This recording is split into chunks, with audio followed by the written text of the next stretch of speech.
Saludo a todos y todas. Me presento, soy Tere Flores, colaboradora de Fundación Appleseed México, y el día de hoy traemos esta capacitación sobre los temas de protección de datos personales para organizaciones de la sociedad civil. Entonces, esperemos que traigan su libretita, que tomen nota y les recordamos que si tienen dudas, por favor las escriban en la sección de preguntas y respuestas o Q&A, que es el cuadrito con un signo de interrogación, donde nosotros al final de la sesión se las podremos leer a nuestro ponente del día de hoy. Hoy nos acompaña José Manuel Madrazo del despacho de Fores. Él es asociado en el despacho, se encarga de los temas corporativos y también temas de inteligencia artificial. Muchas gracias, José Manuel, por estar aquí.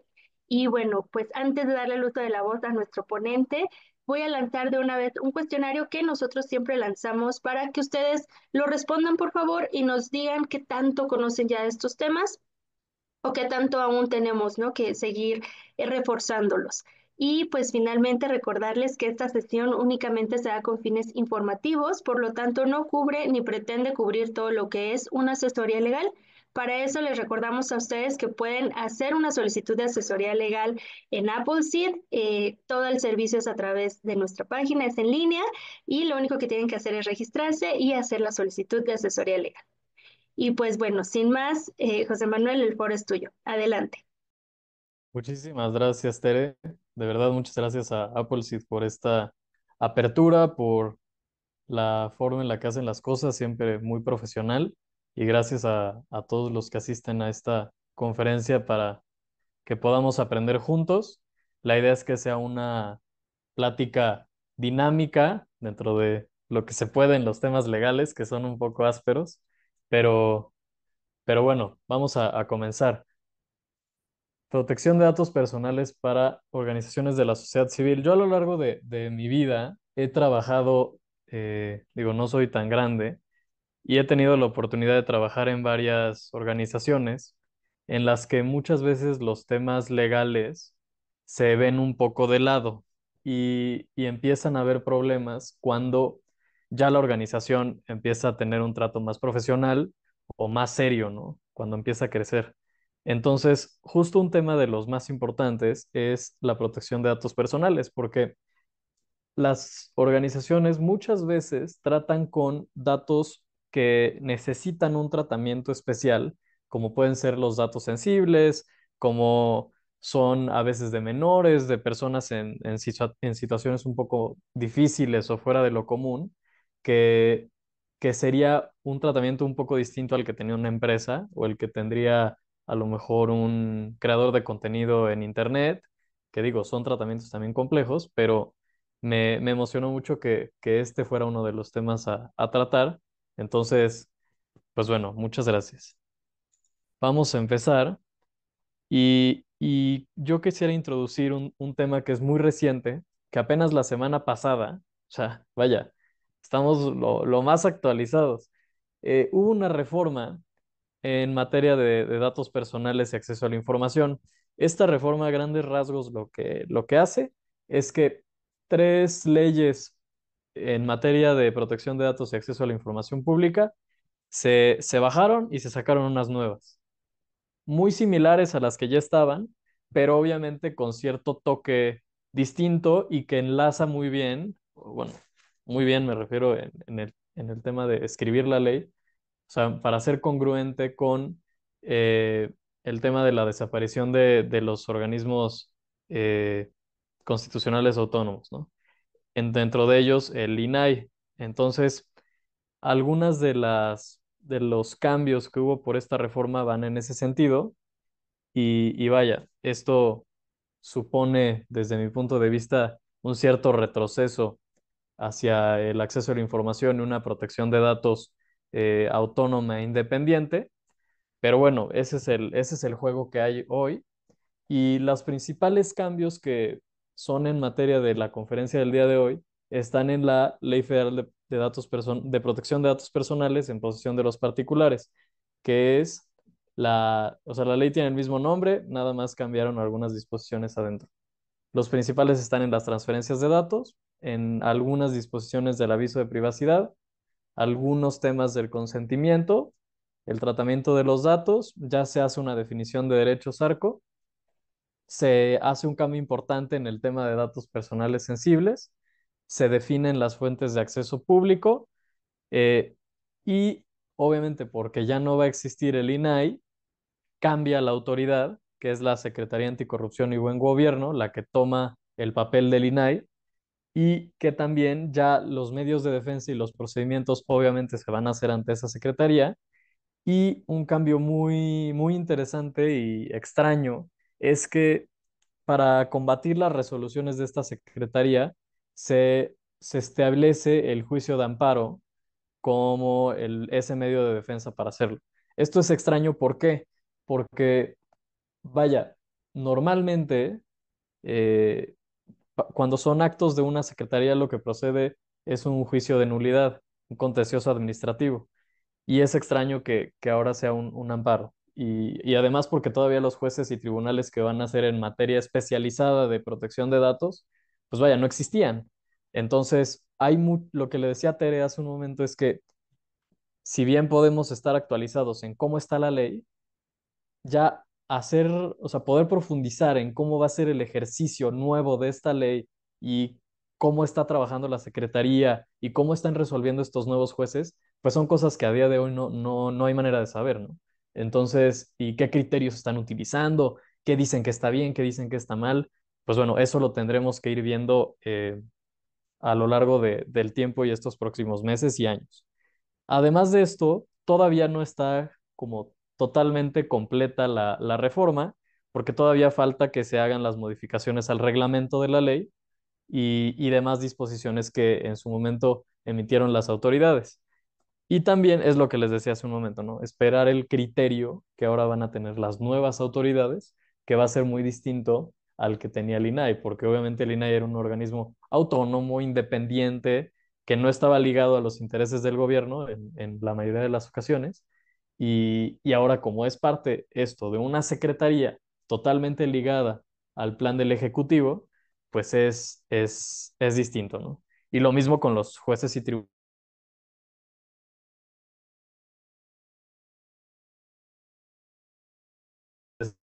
realizados, que vaya, ya tendremos que ver cómo va caminando este tema y esperemos que no se vuelva una rama más del derecho que sirva como para apretar todavía más al sector privado en el país.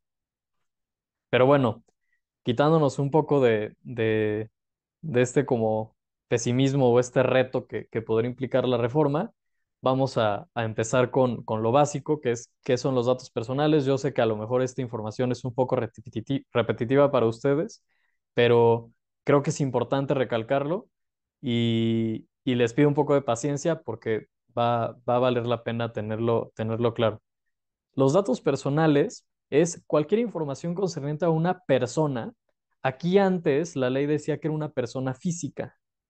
Entonces, ahorita ya esta nueva definición de datos personales da pie a que se pueda considerar como dato personal, por ejemplo, el domicilio social de una empresa, el capital social que tiene, eh, o de la propia eh, organización, ¿no? ¿Cuáles son sus estatutos sociales? ¿Cuál es su domicilio fiscal? ¿Cuál es su denominación? O sea, todos esos datos ya se podrían considerar, aún siendo de una persona moral, como datos personales, ¿no? Esto es interpretando la ley así tal cual como está. Les digo, como les decía al principio, falta todavía establecer y conocer el criterio de las autoridades y ver si esto va a ser de esa manera en la práctica. Ahora, estos datos, esta información de esa persona es lo que te permite identificarla o hacerla identificable. Es decir, que su identidad, o sea, saber quién es, se pueda determinar directa o indirectamente.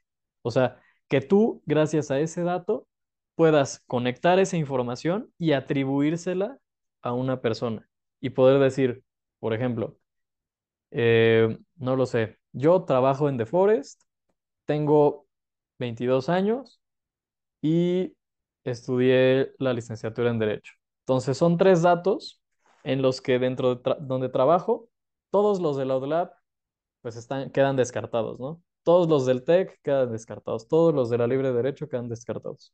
Entonces, a lo mejor si somos de la NAWAC 2 y la otra persona tiene 24 años, pues me hace identificable a mí incluso sin conocer mi nombre, ¿no? Porque soy la única persona con esos tres datos que me hace identificable. Entonces, esa es la importancia de que muchas veces pensamos que por no tener el domicilio, por no tener el nombre, por no tener el correo electrónico, por no tener la constancia de situación fiscal, estamos libres de poder decir que tenemos los datos personales de la gente, cuando realmente sí se puede hacer identificable a alguien con otro tipo de datos. Y eso es lo interesante. Y obviamente dentro de estos datos que decíamos, pues hay ciertas categorías que algunas están definidas en la ley, algunas no, pero sirve muy bien clasificarlos para darnos una idea del alcance tan amplio que tiene la materia de datos personales. Algunos datos importantes, los datos patrimoniales, capacidad económica, cuánto gana la persona, qué bienes tiene, si tiene coche, si no tiene coche, si tiene moto, no tiene moto, tiene casa, no tiene casa, es suya, es de su mamá, es de su esposo, es de su esposa, es de su hermano. Información fiscal, paga sus impuestos, no lo hace, tiene un buen historial crediticio o no, tiene tarjetas de crédito, de débito, con quién. O sea, vaya, hay muchísima información que muchas veces, incluso a todos, ¿no? Es información que buscamos resguardar muy bien. Datos generales, nombre, domicilio, teléfono, correo electrónico, dirección, datos del pasaporte, datos del INE, o sea, como estos datos que son los que siempre te piden para hacer cualquier trámite, ¿no? Lleva tu CURP, lleva tu acta de nacimiento, tu comprobante de domicilio, tu INE, tu constancia de situación fiscal, vaya, lo que estos obviamente son los que identifican de manera más precisa a una persona. Después vienen los datos académicos y laborales. Como les decía, nosotros en el ejemplo que les puse, logramos identificarme gracias a este tipo de datos, ¿no?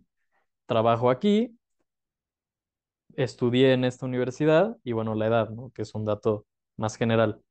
Pero estos datos académicos y laborales son muy importantes porque te pueden decir la historia que ha tenido la persona a lo largo de los años, con quién trabajó, dónde estuvo, incluso dónde vivió, ¿no? Cuánto ganó, qué habilidades tiene, qué idiomas habla. O sea, todo eso es información que puede identificar a alguien. Datos de salud, qué enfermedades tiene. Estos son súper delicados. ¿Qué enfermedades tiene? ¿Qué información genética tiene? ¿Qué historial médico tiene? Si tiene alguna capacidad especial también. O sea, este tipo de información es súper, súper importante porque si cae en manos de alguien que quiera hacer un daño a la persona, sí puede caer en temas de discriminación, temas de acoso, temas de, eh, pues sí, ataques a la persona que obviamente son totalmente deplorables. Datos de identificación son muy similares a los generales, incluso pueden ser de la misma categoría y lo mismo con los laborales. Ahora, lo que les comentaba con la reforma, en la parte de los datos personales sensibles, que yo entiendo que muchos de ustedes tratan con este tipo de datos, la ley antes pues a ver, se interpretaba que podía ser más amplia la definición, pero ahorita lo que se incluyó en la ley es esta frase que nos gusta mucho a los abogados, que es de manera enunciativa, más no limitativa. ¿A qué se refiere esto? Que estás enunciando una categoría de palabras, de conceptos, y lo que estás diciendo es ejemplificamos, pero estos ejemplos que estamos diciendo no va a ser todo lo que está dentro de esta categoría. Es decir, que puede haber más cosas. Ahora, las categorías que menciona la ley en este tipo de datos son el origen racial o étnico, el estado de salud, información genética, creencias religiosas, filosóficas y morales, es decir, qué piensas sobre ciertos temas, a qué partido político le vas, demás. Si estás afiliado a alguno, qué religión profesas, eh, opiniones políticas, etcétera. Ahora, esta parte de manera enunciativa más no limitativa abre más el panorama fuera de este tipo de datos. Ahora, aquí viene la pregunta. Ok, sí, está perfecto, sabemos estos ejemplos, pero a lo mejor hay algunos datos que podrían llegar a ser sensibles, pero que no caen dentro de estas 5 categorías principales. Y la ley, en ese propio párrafo de, donde se definen los datos personales sensibles, vienen dos disposiciones que digo, no vienen así. Son datos personales sensibles, los que afectan la esfera más íntima de la persona, no. O sea, hay que interpretar la, cómo está redactado. Pero si queremos responder esta pregunta, sería aquellos datos que afecten la más íntima esfera de la persona titular y que si se utilizan indebidamente, pueden dar origen a discriminación, un riesgo o algún daño a esa persona. Entonces, esto nos puede dar mucha luz para ver qué tipo de datos sí pueden ser considerados sensibles. Por ejemplo, si, si a mí me dicen que, este, no sé, que voy a tener una oportunidad muy buena o que me voy a ganar la lotería o algo así, que voy a recibir muchísimo dinero en X tiempo. ¿Afecta la esfera más íntima de la persona? Podría ser que sí, si es que yo estoy en una situación que podría esa cantidad cambiar totalmente mi estilo de vida o sacarme de una enfermedad o algo por el estilo. Y que si lo usan indebidamente, puede representar un riesgo para mí. Claro que sí. O sea, si alguien se entera que voy a recibir esa cantidad de dinero y que es tan importante para mi esfera más íntima, claro que puede representar un riesgo si me lo roban, si me secuestran y demás, ¿no? Entonces, ese tipo de información, claro que podría ser considerada sensible. Ahora, ¿qué usos se les da a estos datos? Esto es hablando en general.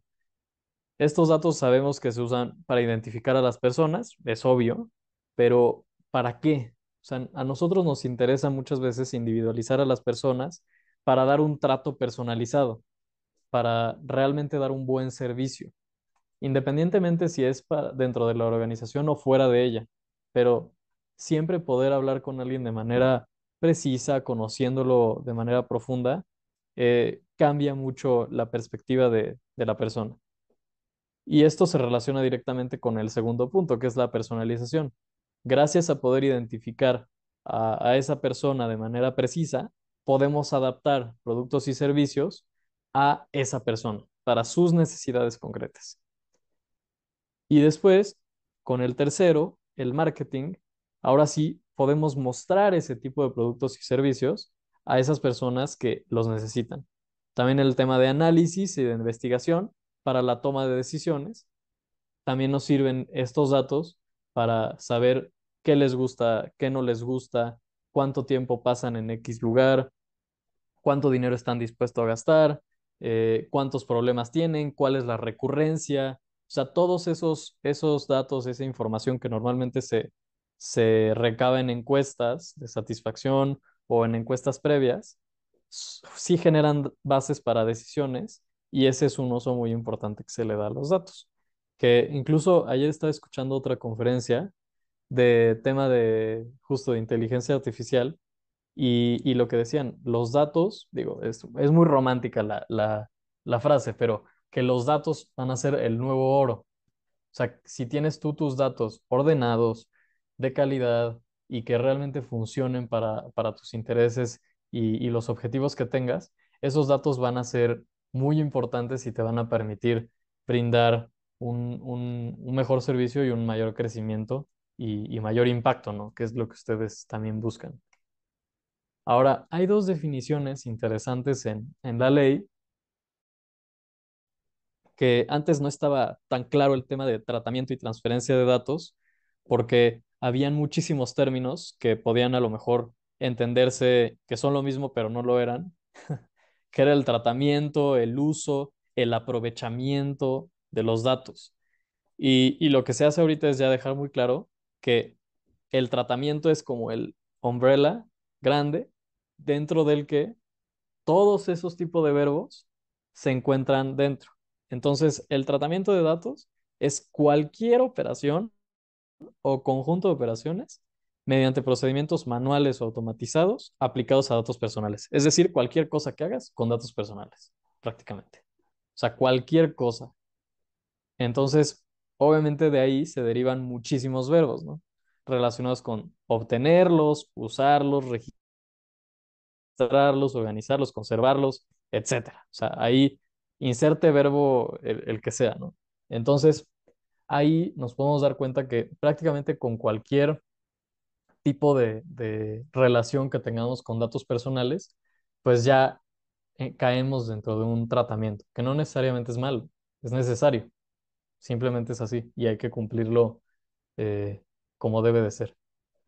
Y ahora el tema de la transferencia, la definición cambió un poco, no mucho, pero para tenerla también en cuenta es toda comunicación de datos personales dentro o fuera de México, que eso es importante porque muchas veces las organizaciones tienen sede en varios países, entonces esa transferencia de datos es importante tenerla bien hecha, realizada a una persona distinta de la titular, el responsable o la persona encargada.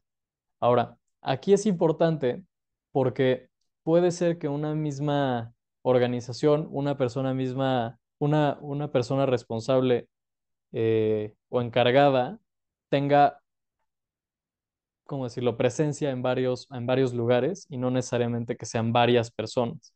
Entonces ahí hay que verificar bien cómo está estructurada su organización para ver si efectivamente se están haciendo transferencias o simplemente es pasando un lugar con una misma persona moral, pero que tiene presencia en varios lugares, ¿no? Y esto nos lleva directamente a los sujetos que contempla la ley. La persona titular, pues es obvio, es a quien corresponden los datos personales, es el usuario, el beneficiario, el el cliente, si lo queremos ver de una manera empresarial, pero, pero también como vimos, puede ser una otra asociación, un aliado estratégico, o sea, vaya, todos pueden ser una persona titular realmente, todos lo somos, porque todos tenemos datos. La segunda es el responsable, que aquí la ley hace una distinción especial que dice, es responsable todos los sujetos regulados en esta ley. Y ya en sujeto regulado dice que son las personas físicas o morales que llevan a cabo tratamiento de datos personales. Entonces, aquí es cuando empieza a hilarse todo lo que hemos dicho, que es la persona físico-moral, o sea, una persona individual o una asociación, una fundación, una empresa, que llevan a cabo este tratamiento de estos datos. Entonces ahí es cuando se empieza a unir todo. Entonces, este responsable o sujeto regulado serían pues todos ustedes, todas las organizaciones. Y la persona encargada son aquellos que tratan datos por cuenta del responsable, que podrían ser trabajadores, aliados, colaboradores, ¿no? Que reciben estos datos, pero que la responsabilidad por esos datos es de origen del responsable. Ahora, esto también es muy importante, el tema de los principios de protección de datos. Ustedes siempre que vayan a tratar con datos personales, deben de alinearse con todos estos principios. O sea, no es que sean opcionales o que algunos apliquen a veces y algunos no. No, o sea, estos aplican siempre y deben de ser como la columna vertebral de toda la operación en materia de datos personales en sus en sus organizaciones. Entonces, el primero es licitud, que se haga conforme a la ley, es decir, estar cumpliendo, tener su aviso de privacidad, atender las solicitudes, tener en orden sus bases de datos y demás. La finalidad, hacer uso y tratamiento de los datos personales según los propósitos que se le informaron al titular. Más adelante vamos a ver cómo informar estos propósitos.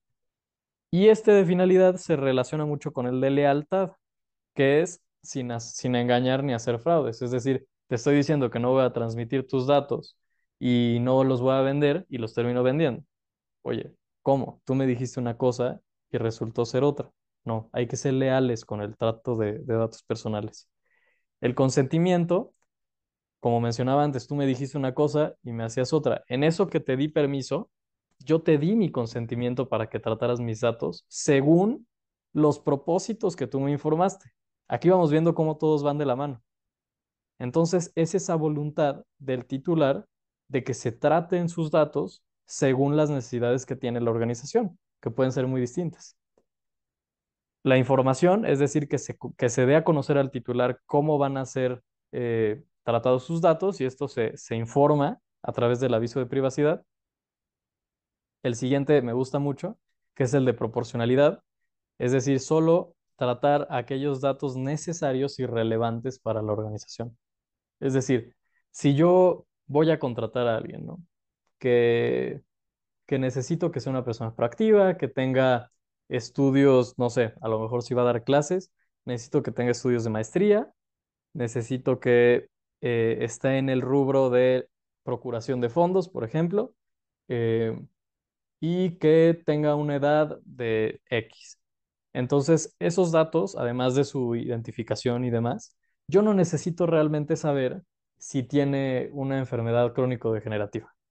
Yo no necesito saber si, no sé, o sea, si, qué viajes ha hecho o en dónde estuvo en 1980.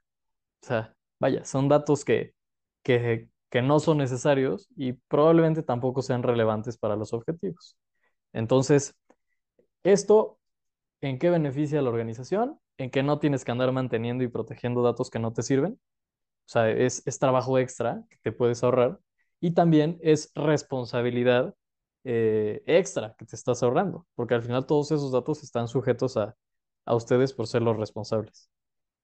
El siguiente principio, la calidad, que es que aquellos datos como te los proporciona el titular deben de mantenerse así. O sea, tú no puedes andarlos cambiando, y andarte inventando cosas y siempre y un consejo es siempre pedir que estén actualizados, porque a veces pasa que se piden los datos cuando entra la persona a trabajar, por ejemplo, o cuando aplicó para cierto servicio, y después de 3 años, 5 años, 10 años que sigue ahí la persona y la relación va muy bien, pues sus datos ya no vive donde decía haber vivido, ya no tiene las mismas relaciones que tenía antes, ya la edad obviamente pues cambia, el correo electrónico a lo mejor ya ni lo usa, ya lo perdió, o sea, el teléfono también. Entonces, en caso de alguna contingencia, pues siempre es importante mantener los datos actualizados para para que puedan mantenerse identificables con esa persona.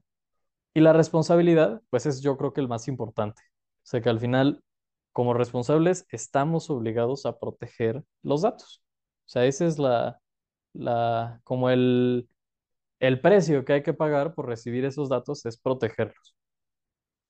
Ahora sí, vamos, después de haber dado como este contexto más general, vamos a ir aplicando todos estos como puntos a la par de que vamos profundizando un poco más en la ley, pero ya más hacia las propias organizaciones.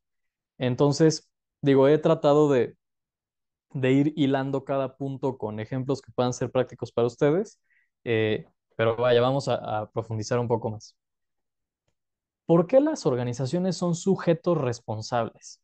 Porque muchos tenemos esta duda. Las organizaciones se convierten en un sujeto responsable, como dice la presentación, cuando trata datos personales. Esto es lo que ya hemos dicho antes. Hacer cualquiera de los verbos que venían enlistados antes con datos personales, si lo hace la organización, ya es un sujeto responsable. Ahora, ¿por qué una organización entra dentro del concepto de sujeto responsable? Porque es una persona moral de carácter privado. O sea, no son entidades de derecho público, no son autoridad. Digo, si lo es, pues no sería una organización de la sociedad civil, sería otra cosa. O sea, si es una ACE, una SCE, una fundación, una organización internacional, todas son de carácter privado. Habrá algunas que tienen a lo mejor fondos de gobierno y demás, y a lo mejor su tratamiento puede cambiar un poco, pero vaya, las que son exclusivamente de sociedad civil, sí son sujetos responsables. Y esta es una pregunta interesante. ¿Y si la organización recibe fondos gubernamentales, no sé, para a lo mejor construir algo, para tener una alianza, tener mayor exposición, poder ayudar a lo mejor, no sé, un ejemplo, personas que tienen ciertas deficiencias en el sector salud, bueno, una organización se alía con el gobierno para atender ese tipo de personas. Aún así, y bueno, la pregunta es, ¿le aplica la ley de sujetos obligados, que es la de gobierno? No, la respuesta es no. Aunque las organizaciones reciban estos recursos gubernamentales, deben de cumplir la de particulares, la ley que aplica a los particulares, no con la ley que aplica a los sujetos obligados, que es el tema de gobierno.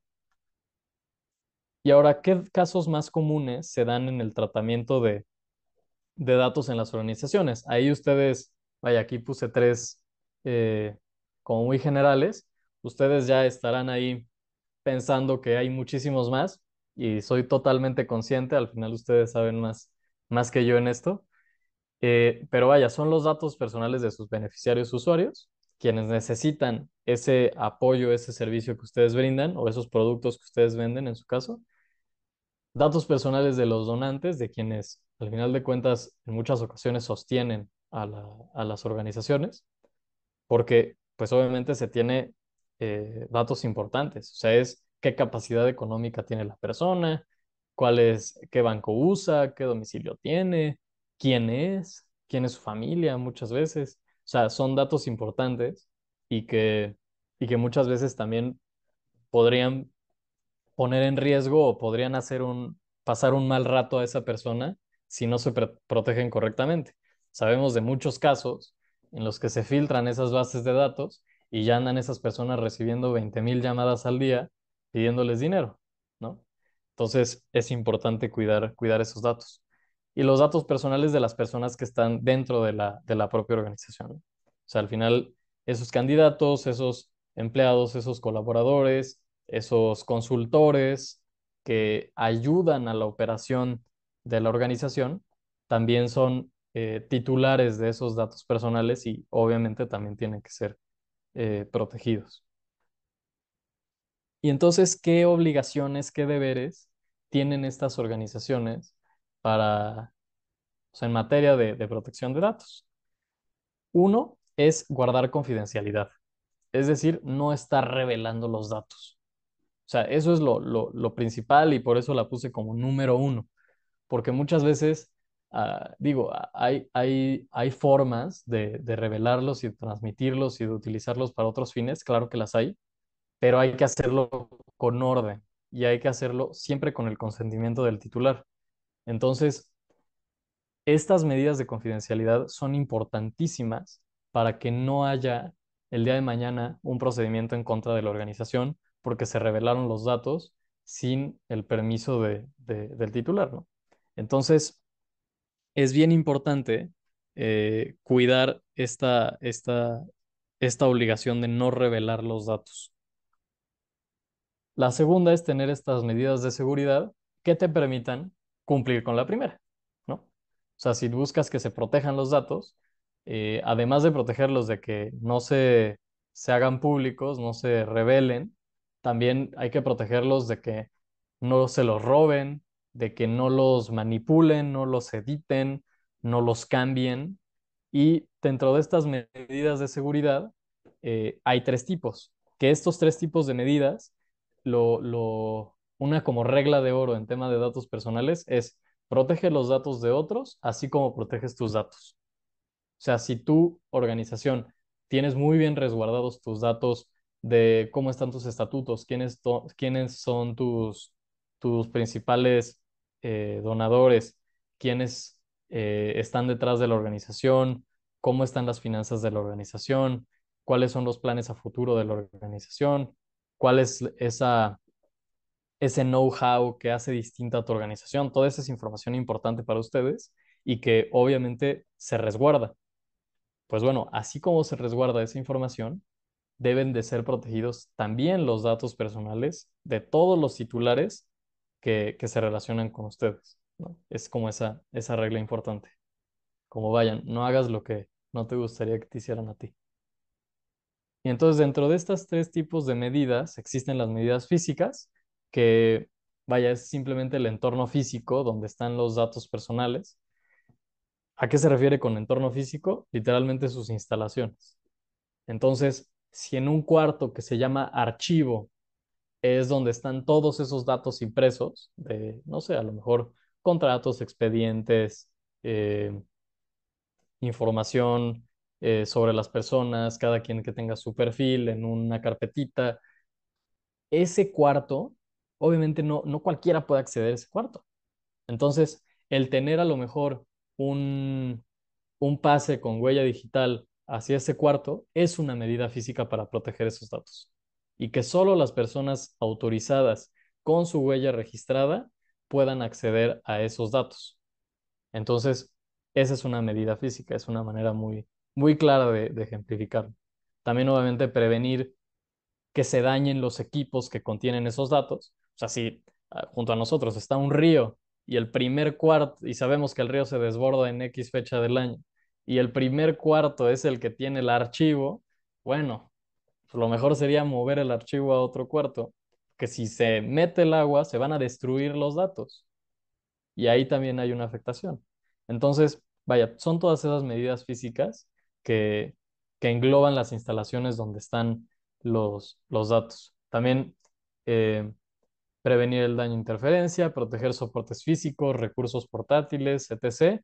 Lo más recomendable es que no salgan de las instalaciones. O sea, si se les da a los colaboradores una, una computadora y en esa es en la que tratan con los beneficiarios y hacen todos sus trabajos y que contienen datos personales, y esa persona se anda llevando su computadora por todos lados y digo, no sé, por poner un ejemplo, se la lleva a comer con sus amigos, se le olvida en el restaurante y alguien la abre y ve toda la información, pues obviamente es un riesgo que no debería de ocurrir. Y eso se previene pues colocando claves, pidiendo acceso siempre que se busca entrar a la computadora, pero esos son otro tipo de medidas.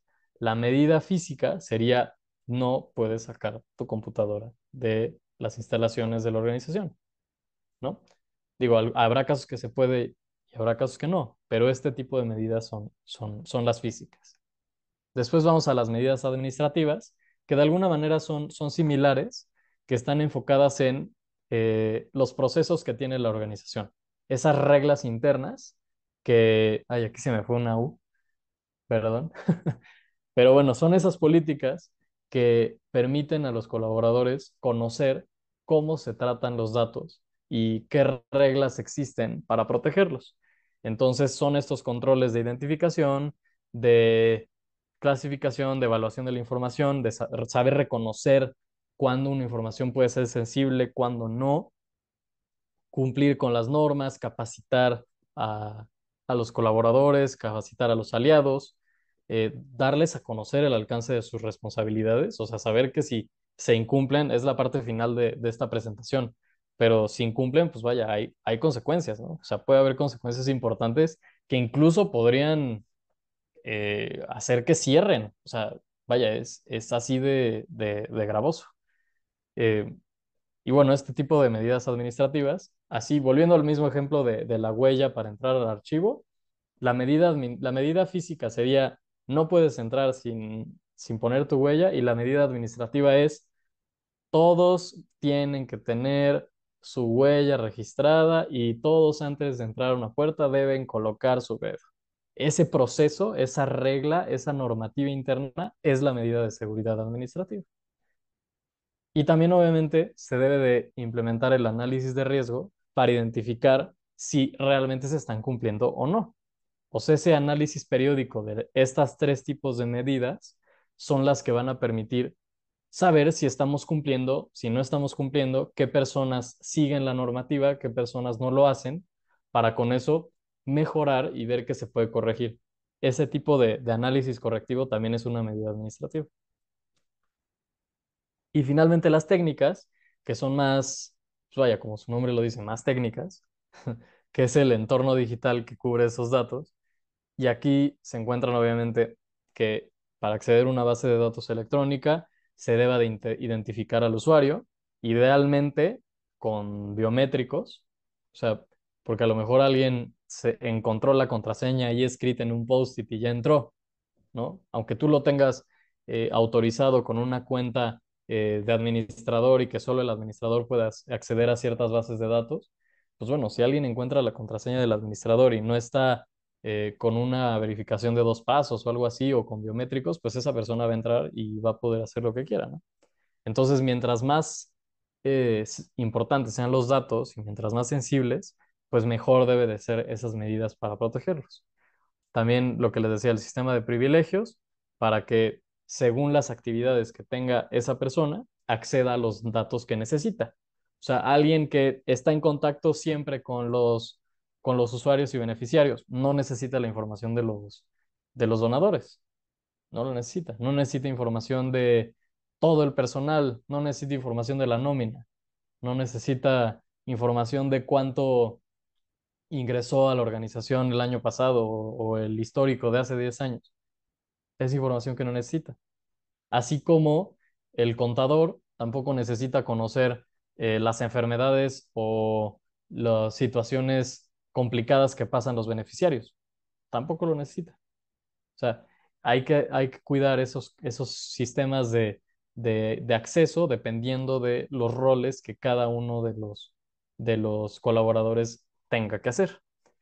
Obviamente también tener un equipo de tecnología que constantemente revisen sus configuraciones de seguridad cuando adquieren equipos y de manera periódica. O sea, cuando tú vas a comprar teléfonos celulares, computadoras, servidores, sistemas de almacenamiento, la propia conexión a Internet, o sea, que cumplan con las medidas de seguridad necesarias y que no tengan algún defecto que pueda comprometer los datos y revisarlo de manera periódica para que se mantenga ese cumplimiento. Y ahora, esta fue la segunda obligación, es confidencialidad, tener las medidas físicas, técnicas y administrativas. Y ahora la tercera obligación es sujetarse a la ley. Esta es muy obvia, pero es importante porque muchas veces nos guiamos a lo mejor por lo que dicen en redes sociales o le copiamos el aviso de privacidad a otra persona y pensamos que va a funcionar igual para nosotros. No, o sea, debemos de ponernos a ver cómo está la ley, ver cómo nos aplica a nosotros y al final el esquema de datos personales de cualquier organización, eh, tanto empresas como organizaciones de la sociedad civil o como personas físicas, es un traje a la medida. O sea, la ley es el marco, pero la aplicación debe de estar totalmente adaptada a sus procesos internos.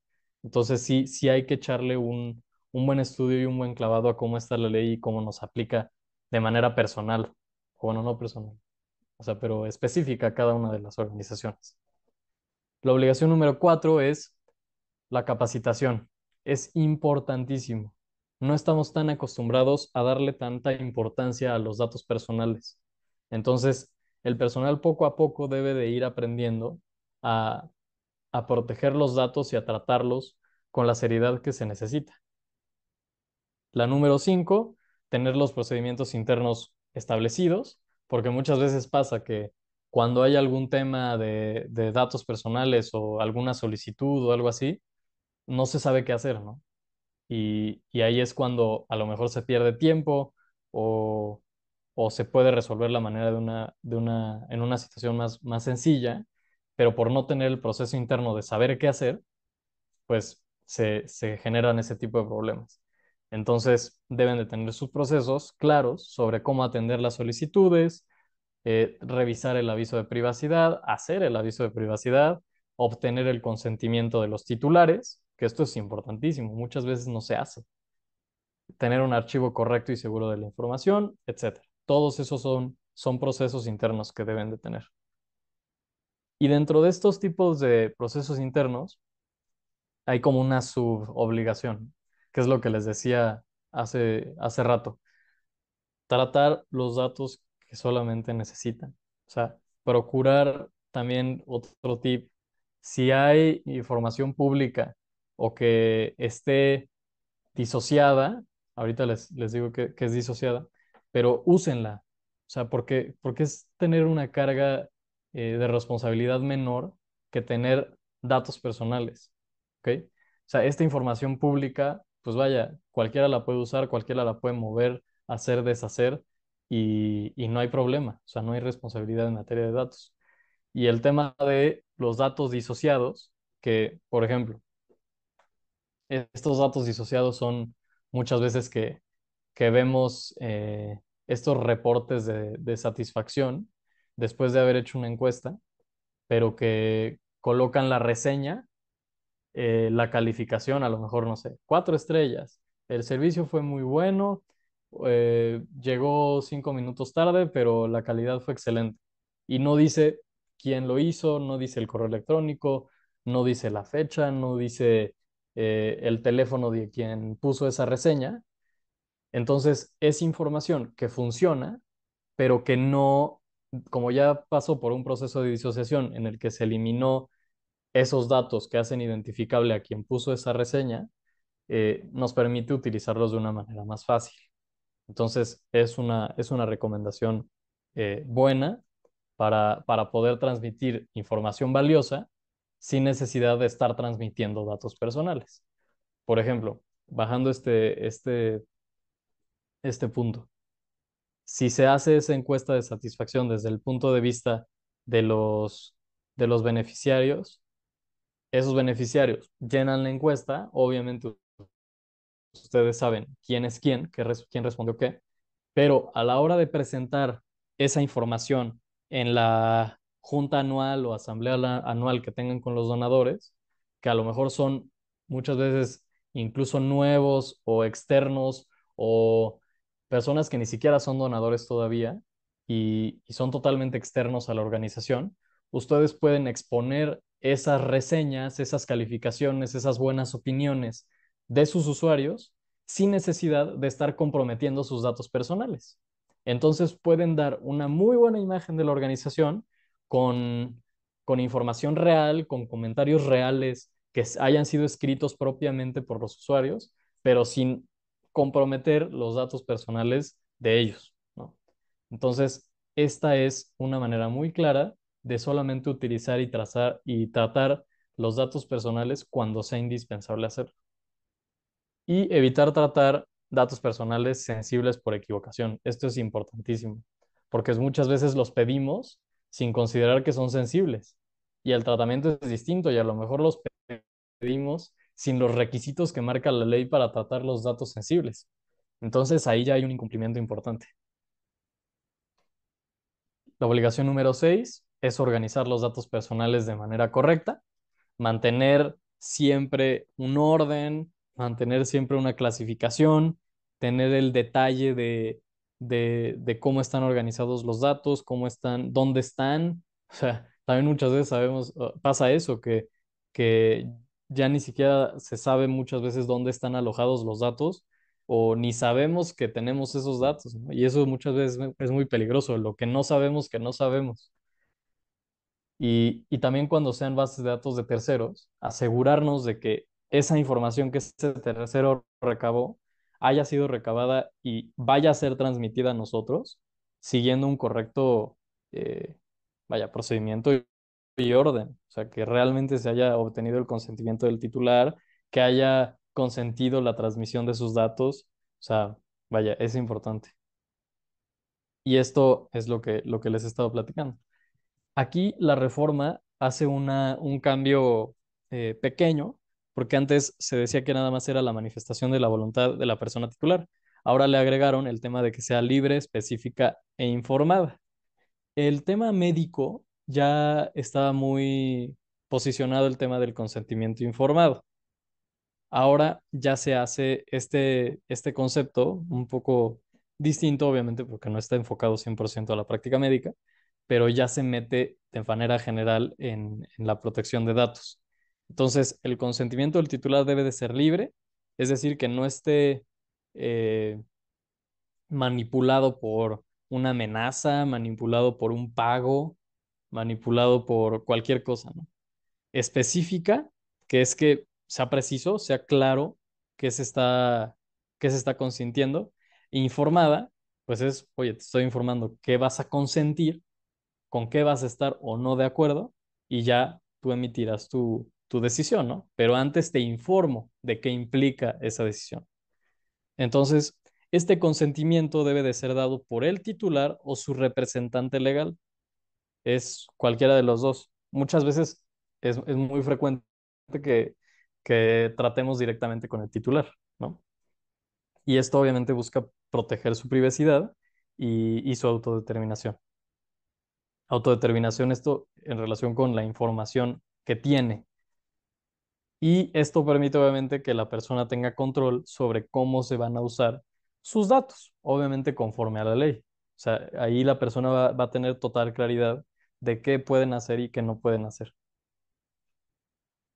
Hay tipos de consentimiento que maneja la ley, que aquí sí hay algunos cambios, porque antes la ley como que se interpretaba o se recomendaba que todo fuera un consentimiento expreso, como para prevenir cualquier eh, reclamación futura de, oye, yo nunca te di mi consentimiento.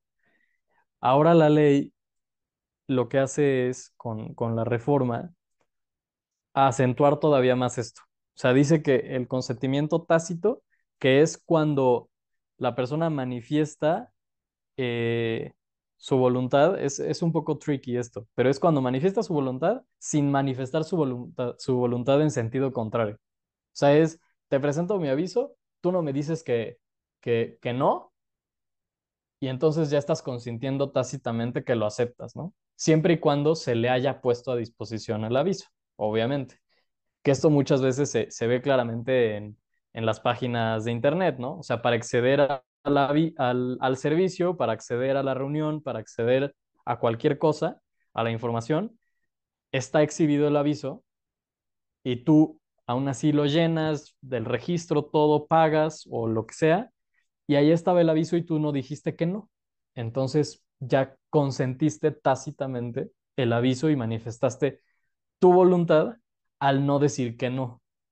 Ahora, este criterio es lo que la ley ahora dice que se va a aplicar por regla general. O sea, que todo va a ser tácito a menos de que la ley te exija formalmente y de manera expresa que sea un consentimiento expreso o expreso por escrito. O sea, porque expreso puede haber varias maneras.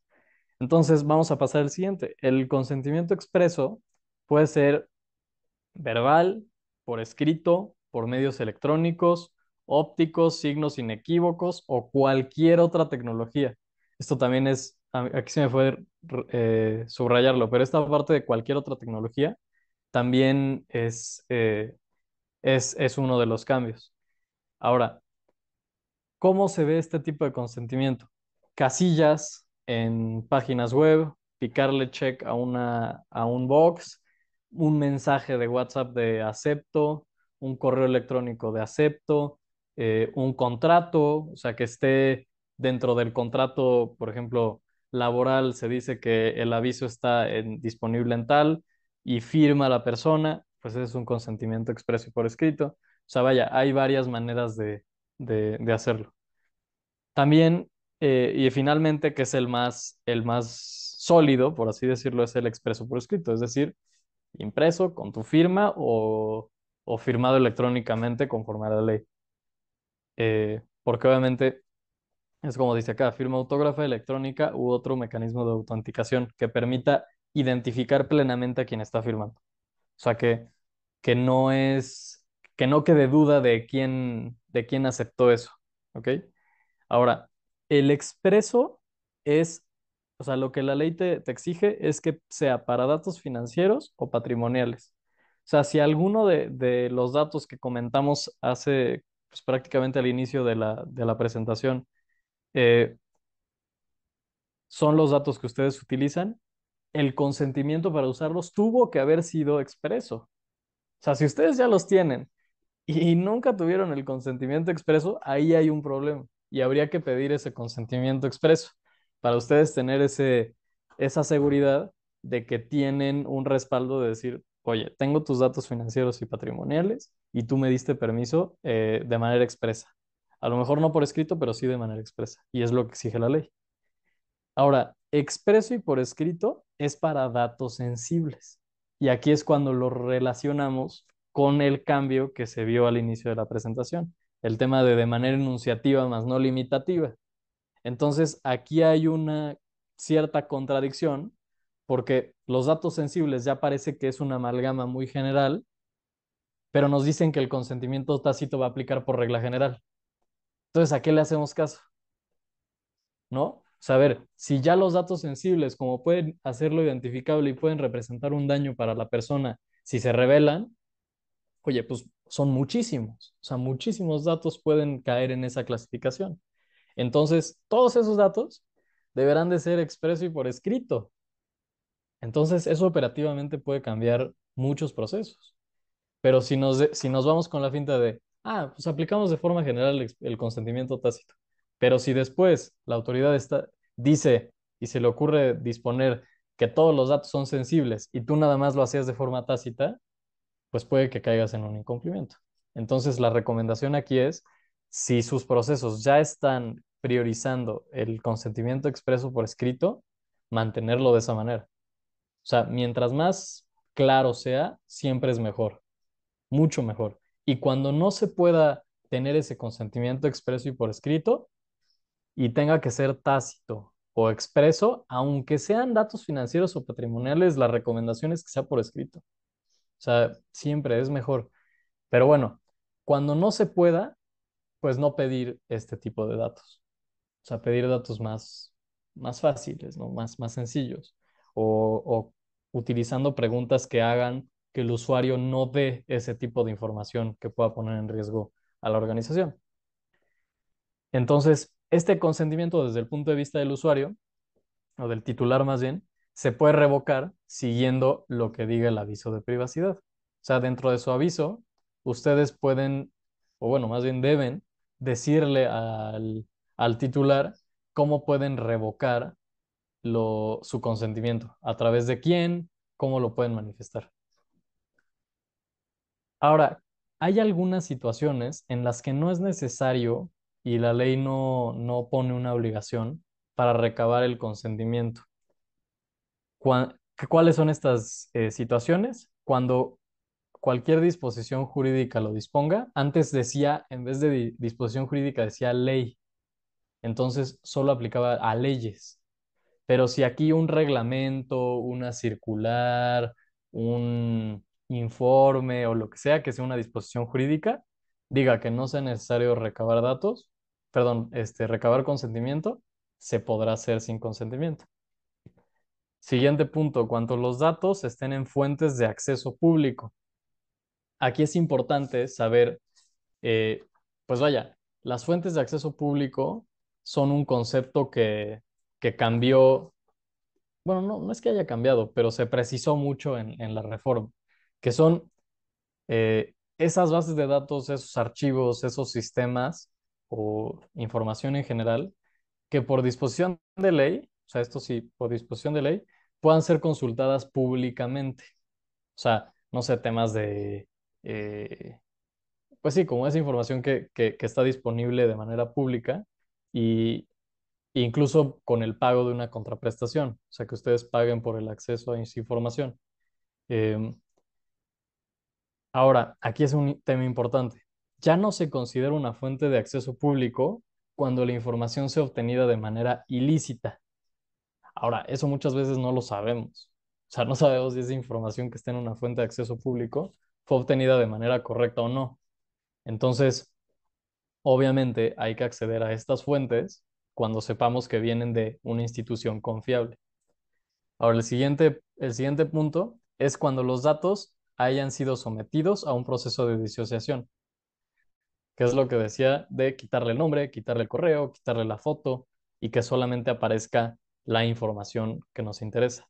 Cuando es eso, no necesitamos el consentimiento. Cuando los datos se requieran para ejercer un derecho o cumplir obligaciones derivadas de una relación jurídica entre titular o responsable. O sea, que si tienen una relación, por ejemplo, de trabajo, una relación, una asociación que se pueda hacer constar en un contrato, en una sociedad o lo que sea, esos datos que se necesitan para cumplir o pedir las obligaciones de la otra persona, todos esos datos no es necesario recabar el consentimiento porque se entiende que ambas partes sabían que se necesitaban esos datos para cumplir con sus obligaciones. El siguiente punto es en situación de emergencia, que esto, pues vaya, es muy ambiguo, que se considera una situación de emergencia, pero vaya, se entiende obviamente que, a ver, desastres naturales y cosas por el estilo. El siguiente, que sean indispensables para tratamientos médicos, prevención, diagnóstico, etcétera. Hay una cláusula específica para el tema de los médicos. Y finalmente, cuando sea por orden judicial, resolución o mandato de la autoridad competente, que debe de estar fundado y motivado. Entonces, si una autoridad te, te, te pide esos datos y no tienes el consentimiento y fue por una orden judicial, pues bueno, habrá que hacerlo. Ahora, cualquier modificación a los fines del aviso, o sea, en el aviso se deben de colocar, ya lo veremos más adelante, los fines para los cuales se utilizan los datos. Entonces, si hacemos algún cambio, modificación, si ponemos, quitamos o lo que sea, debe de tener el consentimiento del titular. Esto es importante.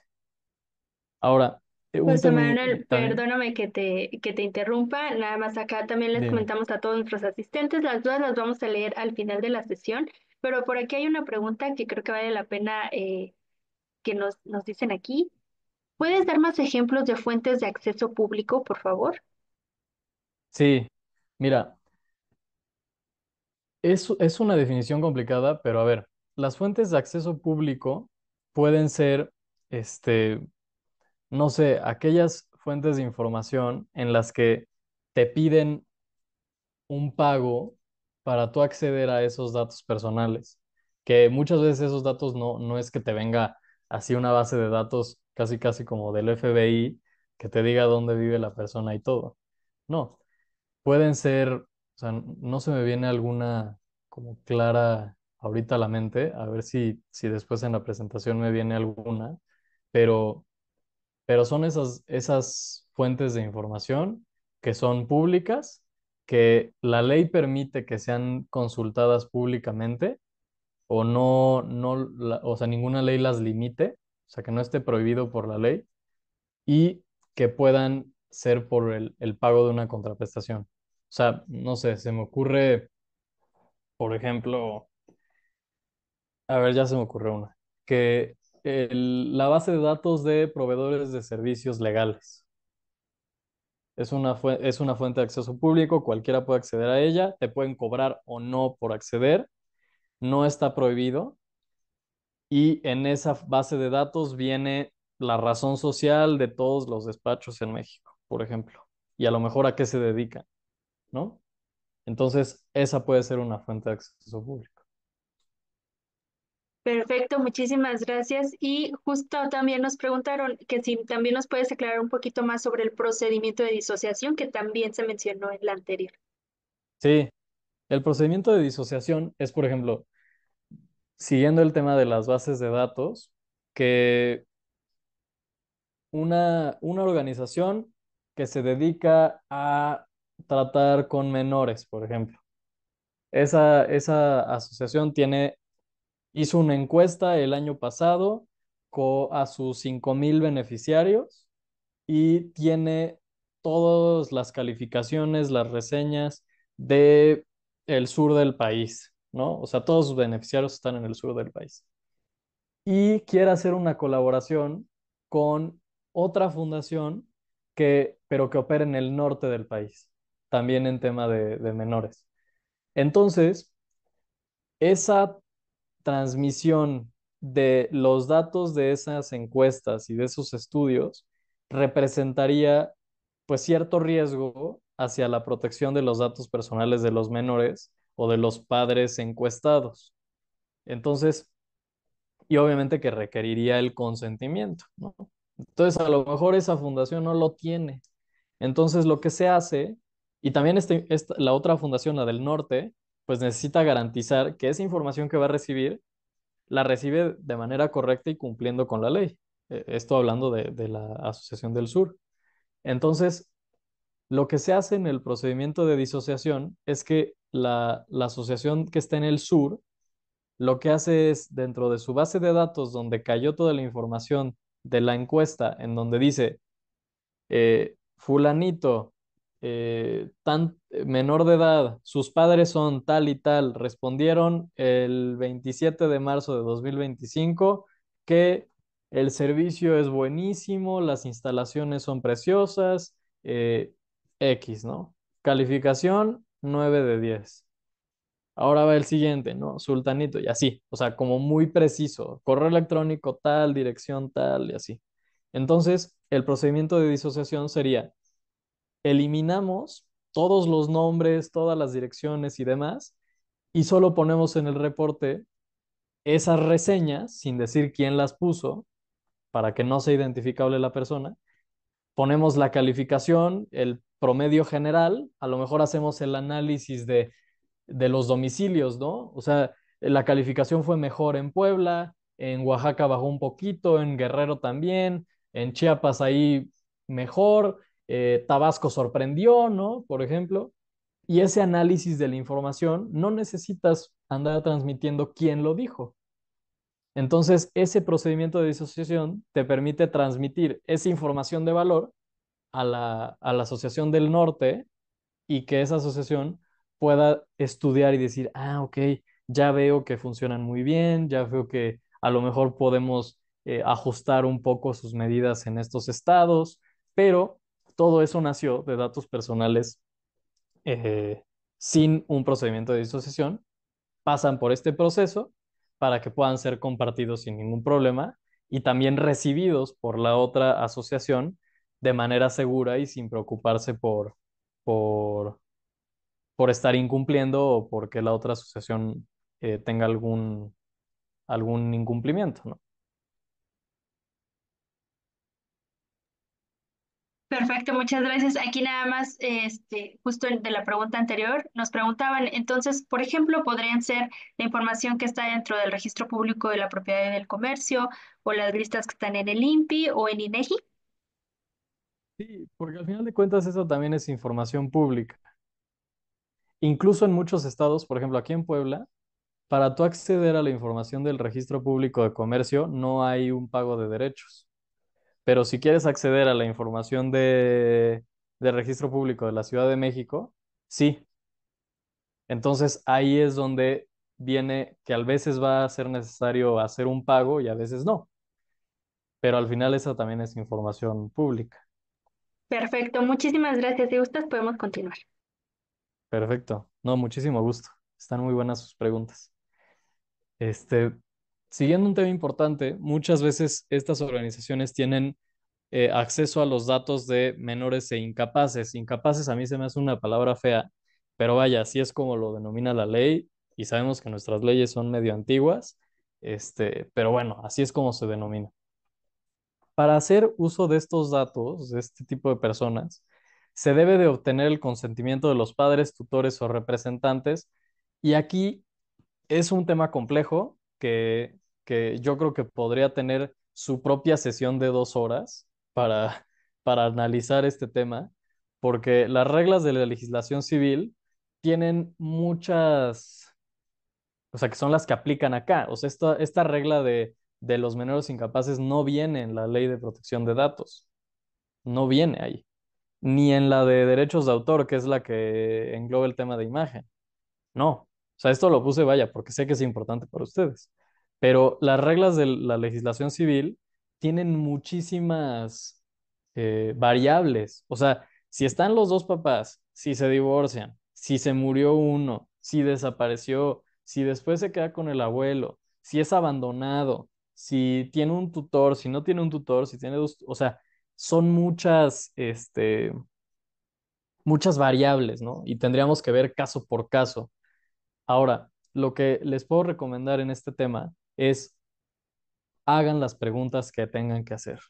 O sea, obtengan la información con claridad para que puedan tener ese consentimiento claro y como se necesita. O sea, al final, si lo firma nada más el menor, pues muchas veces si hay un problema el día de mañana, puede recaer en ustedes porque no fue hecho el consentimiento como debía de ser, ¿no? Entonces, sí les recomiendo que en este punto sean muy claros, que la relación con esas personas sea muy transparente para que sepamos con quién debemos de tratar para el tema de protección de datos. Entiendo que este tema es muy complicado, porque a veces esas personas que deben de firmar, muchas veces no tienen ninguna disposición de firmar nada, ni de entenderse, muchas veces ni siquiera de presentarse con las personas. Entonces, ahí habría que entonces encuadrar la estrategia para no recibir tantos datos. O sea, se puede hacer de una manera u otra. Ahora, el siguiente es el tema de imagen. Si se usan fotografías, obviamente se debe de autorizar con una carta de consentimiento. Entonces, en el tema de onboarding, pues, se puede presentar el aviso, el contrato y la carta de consentimiento de uso de imagen, ¿no? Ahora, para suprimir los datos, esto también es importante cuando se dejen de usar los datos, pues suprimirlos, ¿no? Después, la ley habla también de un bloqueo previo a eliminarlos, pero lo tocaremos en el tema de los derechos ARCO también.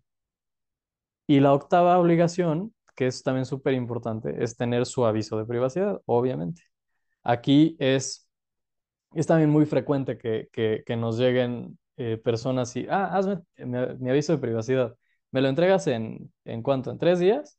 Hombre, a ver, espérame, necesito sentarme contigo para hacer tu aviso de privacidad. O sea, el aviso de privacidad es un traje a la medida.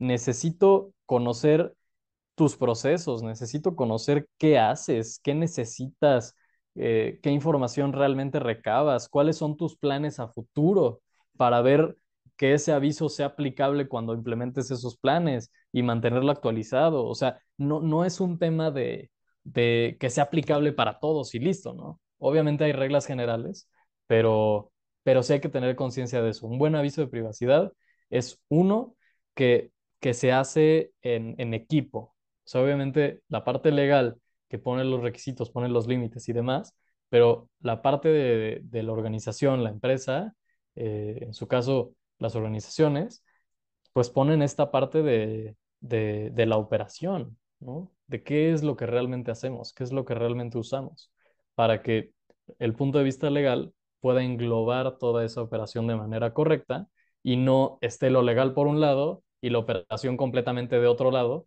y que ni siquiera te cubra lo que necesitas tu aviso.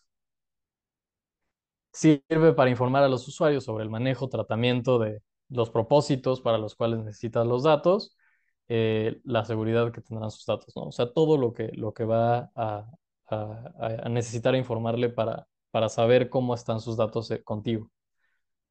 Y lo que les decía, si se busca otro fin, se debe de volver a obtener el consentimiento. ¿Qué debe de contener a grandes rasgos el aviso? La ley tiene un artículo, si no mal recuerdo es el 14, a lo mejor me estoy equivocando, pero creo que es el 14, en el que viene un listado de todo lo que debe contener el aviso. Aquí puse como lo más importante, la identidad del domicilio del responsable de la organización, o sea, cómo se llama, la, la denominación y el domicilio, o sea, dónde están los datos personales que se tratan, decir cuáles son sensibles, o sea, cuáles ustedes consideran sensibles. Obviamente, si están dentro del listado de la ley, pues no es de que ustedes los consideren sensibles, sino que por ley así son. Pero sí deben, esto es algo nuevo, antes no se especificaba de manera tan precisa que tuvieras que enunciar qué datos eran. O sea, se hacía por buena práctica, pero ahorita ya es una obligación decir qué datos se recaban. Los derechos ARCO, aquí también se añadió poner los mecanismos y procedimientos para ejercerlo. Ya también se ponían, es una realidad, pero ahora es como más obligatorio. Opciones y medidas para limitar el uso y divulgación de datos. Finalidades del tratamiento de los datos. Decir cuáles requieren consentimiento. Eso también es importante. Distinguir entre las necesarias y las voluntarias. O sea, aquí es poner opciones. O sea, oye, para cualquier relación que tengas con nosotros necesitamos ABC. Pero si tú quieres esta otra cosa extra, voluntaria, necesitaremos esto, ¿no? Políticas y procesos que sigue la organización. Esto obviamente para temas de confidencialidad y medidas de seguridad, lo que comentábamos al inicio. La información del área responsable de datos personales, que esto lo vamos a ver un poco más adelante, deben de designar un área dedicada al tema de datos. No necesariamente tienen que contratar a un especialista en datos personales, ojalá sí se pueda, pero básicamente es decir, dónde te puedes quejar prácticamente o dónde puedes hacer preguntas. ¿Qué medidas de seguridad utilizas? y cómo vas a comunicar cambios al aviso. Lo más común aquí es a través de la página web y se pone abajo la fecha de cuál es la versión del aviso que está colgado. Este aviso puede ser de varias maneras. Cuando sean datos que se obtengan personalmente, o sea, que te entreguen los documentos o cosas por el estilo, debes de darlo a conocer en ese momento. Antes la ley que decía que era previo a cuando se recaban los datos. Ahora dice que es en ese momento. Y se tiene que dar a conocer físico o impreso cuando sean obtenidos personalmente. Ahora, se puede presentar la modalidad simplificada, que es más reducida. La ley no te define qué es modalidad simplificada, solo dice que es así. O sea, pero o sea, es como, como reducirlo un poco y poner en algún lugar el link o dónde pueden obtener la versión completa. Entonces, eso es como lo necesario en la versión simplificada, poner el acceso a la versión completa. Y esto, cuando los datos sean obtenidos de manera sonora, verbal, por medios electrónicos, visualmente, o sea, cuando nada más te enseñan los datos y tú los recabas, o a través de cualquier otra tecnología. Entonces, la modalidad simplificada, lo que les decía, debe de tener, obviamente, el responsable, qué datos usas, qué finalidades, opciones para limitar el uso y dónde puedo consultar el aviso completo. Entonces, ya hemos visto que el aviso puede tener varias modalidades. O sea, lo puedes tener impreso, lo puedes tener en tu página web, puedes tener a lo mejor una historia destacada de Instagram con con el simplificado y con el link para que te lleve al completo. O sea, vaya, hay muchas estrategias para darlo a conocer. Y también es muy recomendable tenerlo expuesto en sus instalaciones. O sea, en la recepción, muchos tienen como ¿cómo decirlo? A ver, que tengo a la mano acá que se le parezca. Bueno, pues nada, pero como o sea, está así la hoja y está acá el plástico, el otro plástico y tienen aquí adentro su aviso. Es también muy común como que tengan una especie de tríptico con su aviso, para que no haya pierde de que sí te lo enseñe. Y tips, es también muy común que el aviso se redacte de una manera compleja y por eso cuando descargamos una app ni lo leemos, ¿no? Porque está enorme, porque está complicado, porque está así de corrido y con un formato horrible, que digo, también es de cierta manera estrategia para, para que no haya esa profundización y el consentimiento sea obtenido de una manera más fácil, para que te lo brinques y ya, que es lo más común. Pero bueno, le hacemos de cierta manera un favor a nuestro personal, en primer lugar, y a los usuarios, redactarlo en un lenguaje claro y con la información necesaria, o sea, no echar tanto rollo. No incluir frases ambiguas o vagas que puedan, eh, pues sí, o sea, por ejemplo, la organización X realiza medidas importantes para proteger tus datos. Ajá, ¿cómo que importantes? O de vanguardia. Ajá, ok, o sea, suena muy bonito, pero ¿qué es? O sea, ¿cómo se ve? ¿No? O sea, ser un poco más precisos. No inducir a elegir una opción en específico. Las casillas, esto es importante, que no aparezcan previamente marcadas como aceptadas.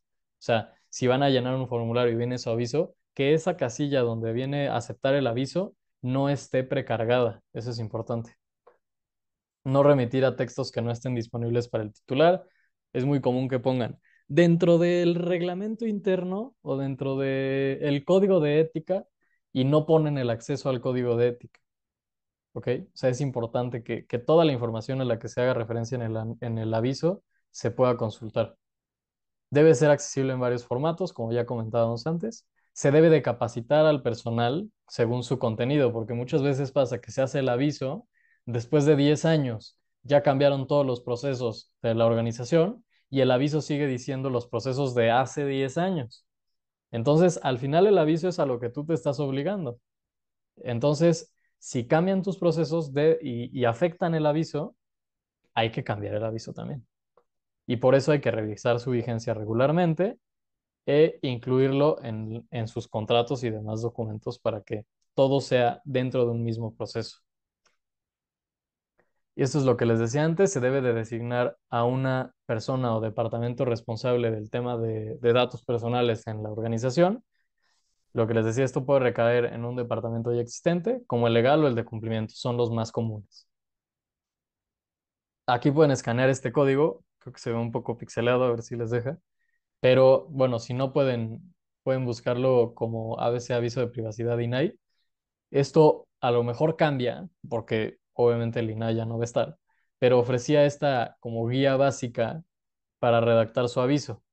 Entonces, hay ahí como ejemplos y casos y vaya, que les pueda ayudar a guiarse. Pero a pesar de eso, siempre es recomendable recibir asesoría profesional y personalizada para que no haya ningún tipo de error, ¿no?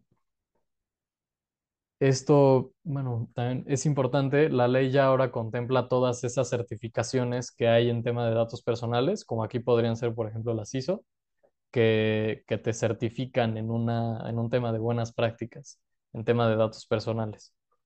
Entonces, bueno, para que sepan que ya están contempladas dentro de la ley.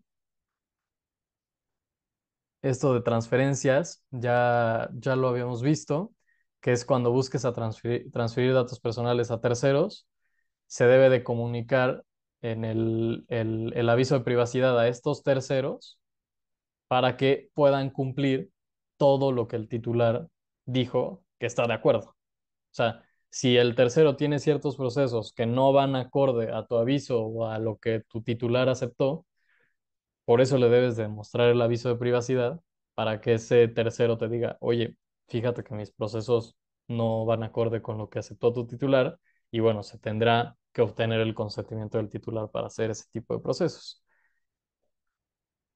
Esto también es súper importante. El aviso debe de contener si el titular acepta o no que se transfieran sus datos personales, hacer transferencias. Esto es muy importante. Y el tercero, al que se le transmiten los datos, debe de asumir las mismas obligaciones que tiene el responsable para que el cumplimiento sea lineal. O sea, si el titular aceptó esto, el responsable debe de hacer esto y por ende el tercero también debe de hacer esto. No puede irse para abajo. El cumplimiento debe de ser lineal.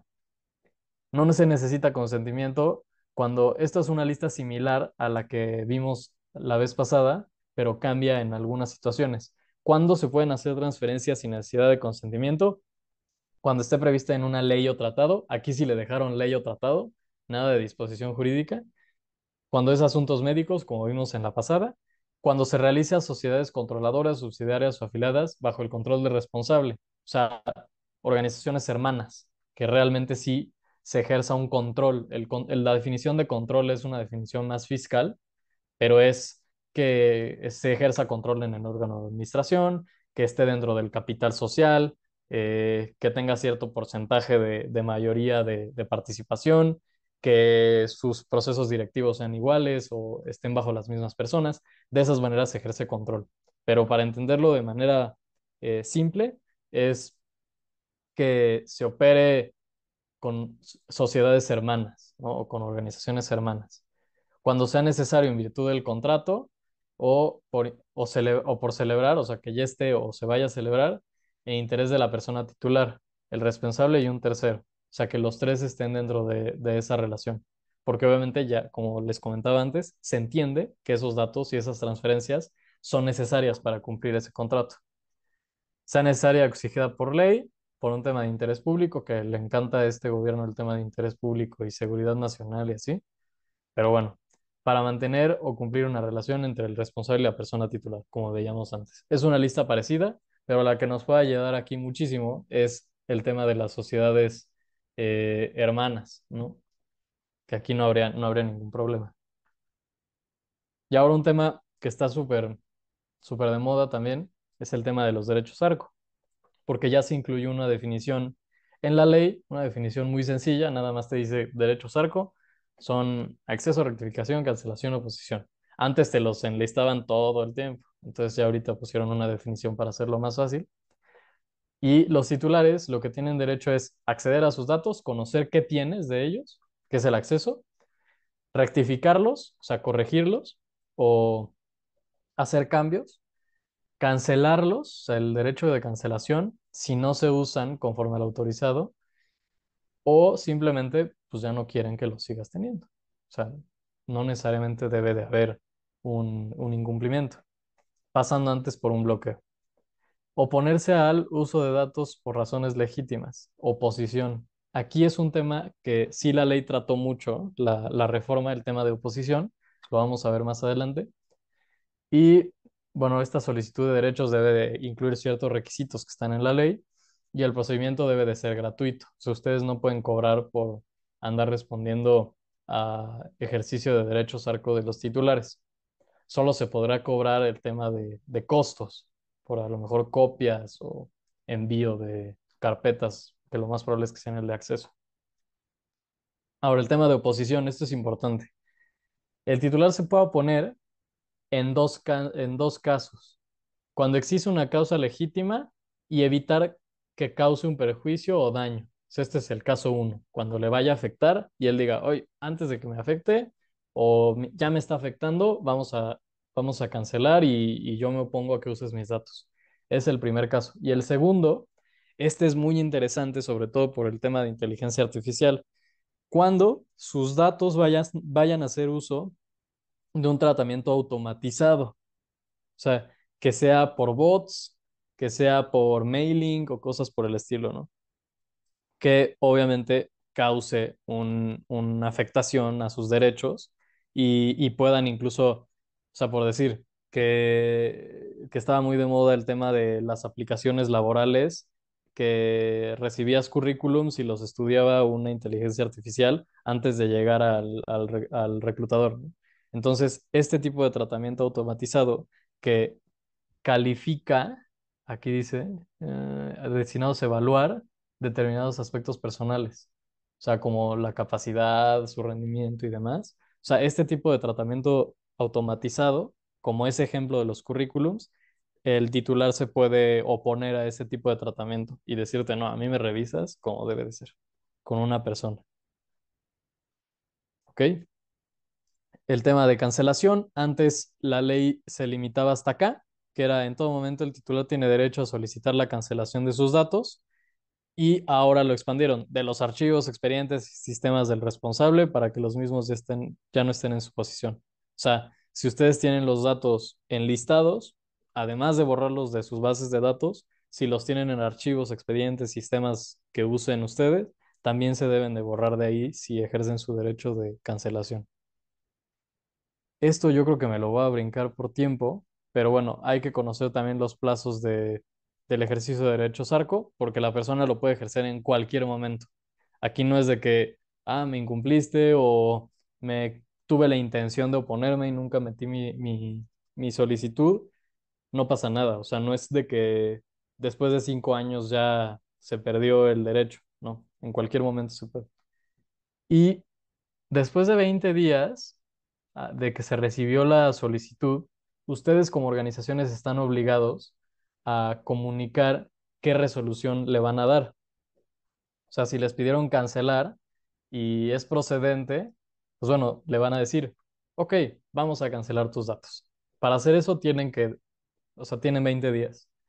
Y esa decisión tienen 15 días para ejecutarla después de que se comunicó. O sea, entra la solicitud, tienen 20 días para decirle qué va a pasar. Si sucedió en el día 12 y lo comunicaron en el día 12, a partir de ese día 12 empiezan a correr los 15 días para ejecutar la decisión. ¿Ok? Y en el tema de acceso, aquí hay un tema interesante, que sí se le van a entregar los datos, pero siempre que, aquí se me fue una N, previa acreditación de la identidad del solicitante. O sea, ellos deben de demostrar que realmente son ellos. ¿Por qué? Porque si es alguien más, ustedes estarían incumpliendo el tema de mantenerlos confidenciales, porque se los estarían revelando a alguien que no es el titular, ¿no? Y estos plazos pueden ser ampliados una sola vez, o sea que los 20 se conviertan en 40 y los 15 en 30, siempre que las circunstancias lo justifiquen. Por ejemplo, si ahora la interpretación es que los datos personales también apliquen a personas morales y tienen un aliado estratégico con el que llevan, no sé, o sea, incluso más de 100 años, ¿no? Que sean organizaciones que llevan muchísimos años colaborando juntas, se pelean y una le pide el derecho de cancelación a la otra, pues bueno, obviamente todo el registro de esos datos, pues va a necesitar más tiempo. Entonces, esas circunstancias podrían justificar ampliar los plazos. Casos en los que no procede el ejercicio de derechos ARCO, esto sí es importante, se pueden negar cuando no esté debidamente acreditado, por lo que comentábamos antes, que ustedes no tengan los datos, o sea, que alguien les pida, oye, quiero que me des de baja de tus bases de datos, oye, pues no te tengo, o sea, no obra registro tuyo en mis archivos. Pues obviamente nadie está obligado a lo imposible. Se lesionen derechos de terceros, o sea, por este ejercicio de derechos ARCO, por algún impedimento legal o ya se haya realizado el ejercicio. O sea, ya lo habías cancelado antes, ya no tienes nada y otra vez te lo vuelven a pedir, pues vaya, ya no tiene sentido, ¿no? Ahora, hay un procedimiento de protección de derechos, que este ya es cuando de esa solicitud de ejercicio de derechos ARCO, el usuario se brinca a pedir la ayuda de la Secretaría Anticorrupción y Buen Gobierno, que antes era el INAI. Entonces, este procedimiento se puede originar porque no le respondieron en los 20 días, porque le rechazaron su solicitud o porque no cumplieron dentro de los 15 días o no cumplieron algún otro tema de la ley en el tema de la respuesta.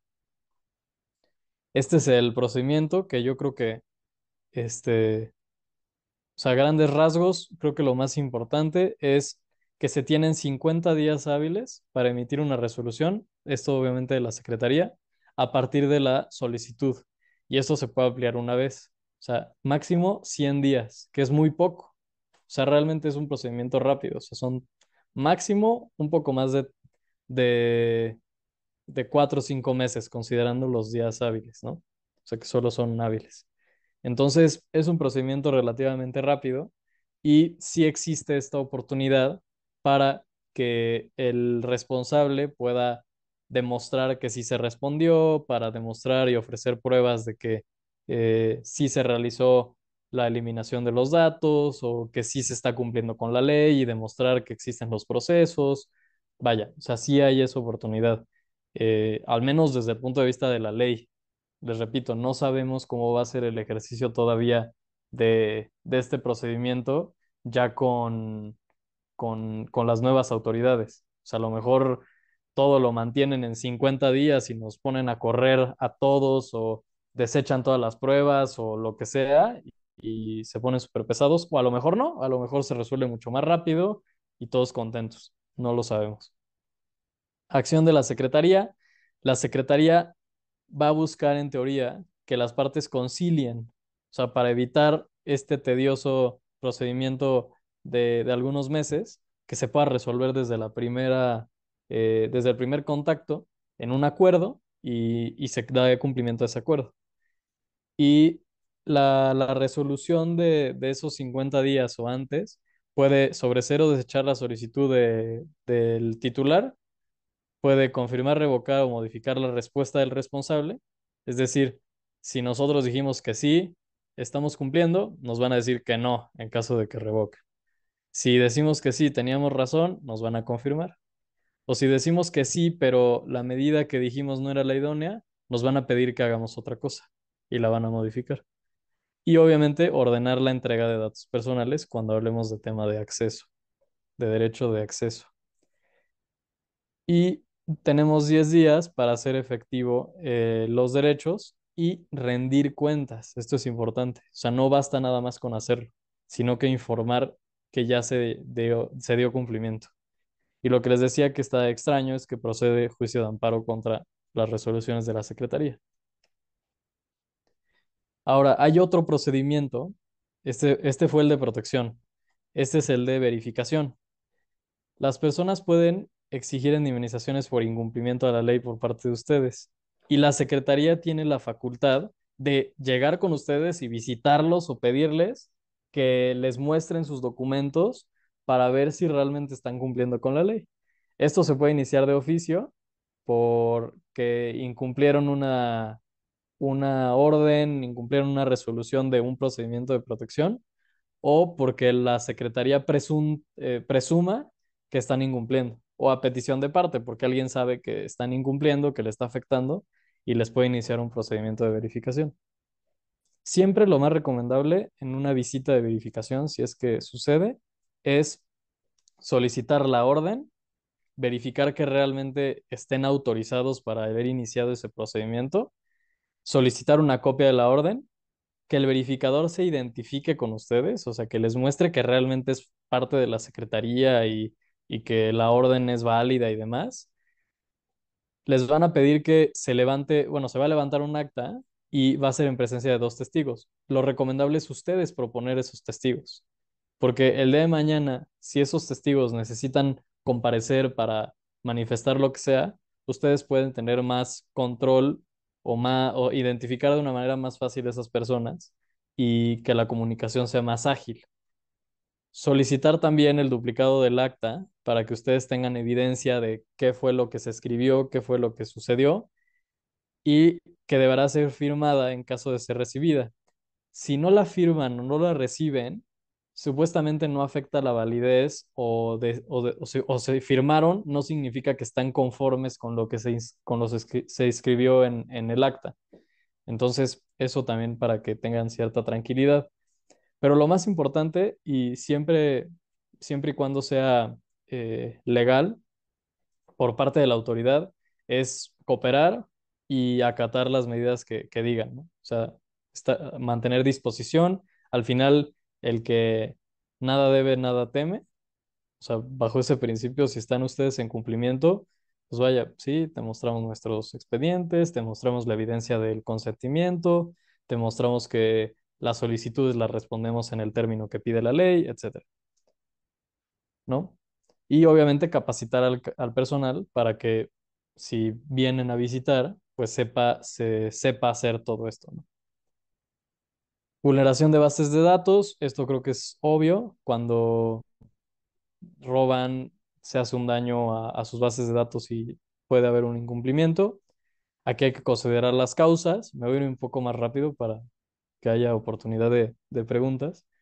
Eh, pero bueno, puede haber varias maneras de vulnerar la seguridad de sus bases de datos, pero obviamente hay que hacer una evaluación para corregir ese tipo de situaciones y ver si realmente fueron culpa nuestra o no.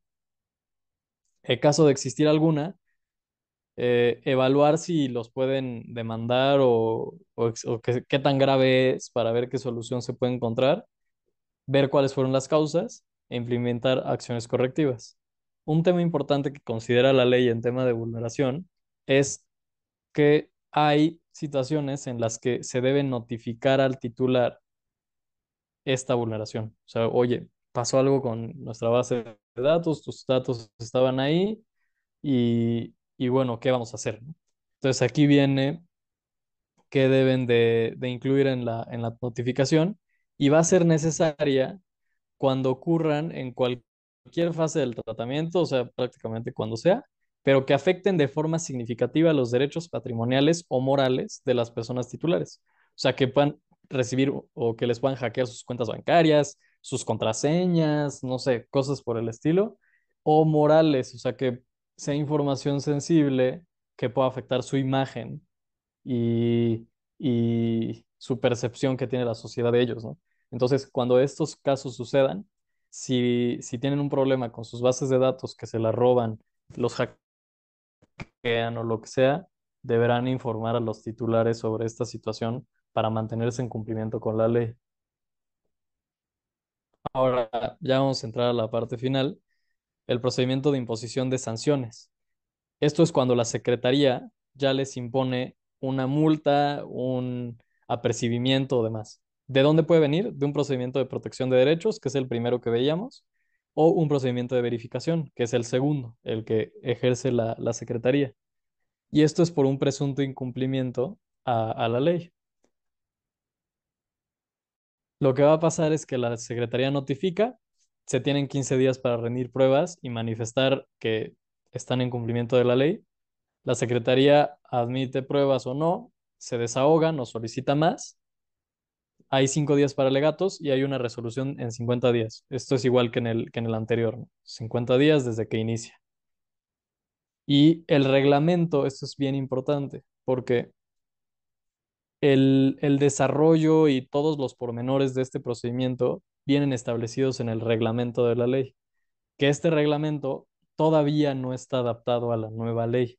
Entonces todavía hay que esperar a que se modifique el reglamento, que digo, no creo que haya muchos cambios en este procedimiento más que antes era el INAI y ahora va a ser la Secretaría, este, y demás. Pero bueno, para tener toda la claridad posible, pues hay que esperar estos cambios. Y la parte final es cómo se traducen estos procedimientos ya en la parte fea. Las infracciones son estos casos. O sea, si quieren, tómenle foto por tema de tiempo, porque son todos los casos en los que te pueden infraccionar, ¿no? Son como los supuestos en los que tú puedes caer para, para recibir una sanción. Entonces, este tipo de infracciones es todo lo que hemos platicado en la conferencia. Al final es, por ejemplo, declarar dolosamente, omitir elementos en tu aviso, tener datos inexactos, cambiar finalidades sin el consentimiento, transferir datos sin autorización. Vaya, es todo lo que ya platicamos. Y los delitos, porque también hay delitos en materia de protección de datos, es para alcanzar un lucro, o sea, obtener dinero, tratar datos mediante el engaño, aprovechándose del error, o sea, estar engañando. Eso es un delito. Y si estás autorizado para tratar datos personales con ánimo de lucro, es decir, que te paguen por eso, provocar una vulneración de seguridad a bases de datos bajo su custodia. O sea, decir que te hackearon para revelarle los datos a tu hacker y que el hacker te pague a ti, ¿no? O sea, como simularte un hackeo. Y si son datos sensibles, que esto es interesante, las penas se duplican. No voy a poner todas las penas ni todas las infracciones, que son varias causales, pero para darnos una idea, te pueden apercibir, o sea, decirte, hey, estás incumpliendo, cuidado. Pero si ya te van a multar o es prisión, las multas van desde 100 hasta 320,000 UMAS, que son la máxima, aproximadamente 36 millones de pesos. O sea, sí es algo. Por eso les decía que incluso algunas, si se ven en este tipo de situaciones, pues se puede comprometer incluso la propia existencia o que quiebre la organización o la empresa, ¿no? Y prisión desde 3 meses hasta 5 años, que esta es la que decíamos que puede ser duplicable en caso de ser datos personales sensibles. Entonces, eh, pues bueno, con esta como información un poco dura, es como yo termino. Les agradezco muchísimo por la información, por la apertura, por la paciencia. Lo intenté hacer lo más dinámico posible. Solo salieron 10 personas, pero vaya, creo que mantuvimos muy bien el número y a sus órdenes para lo que necesiten. Muchas gracias, José Manuel. No, al contrario, muchas gracias por la información tan clara. De una vez voy a lanzar el cuestionario de conocimientos para que aquí nuestros asistentes nos ayuden con sus respuestas, por favor. Y bueno, pues aquí comienzo con las preguntas para aprovechar los minutitos que nos quedan. Nos preguntan, cuando se usa ChatGPT poniendo datos sensibles, ¿se está vulnerando la protección de datos personales? Depende. Mira, ChatGPT tiene dos versiones, así como prácticamente cualquier modelo. Tiene una versión gratuita y una versión de paga, ¿no? En la versión gratuita, ChatGPT puede hacer lo que quiera prácticamente.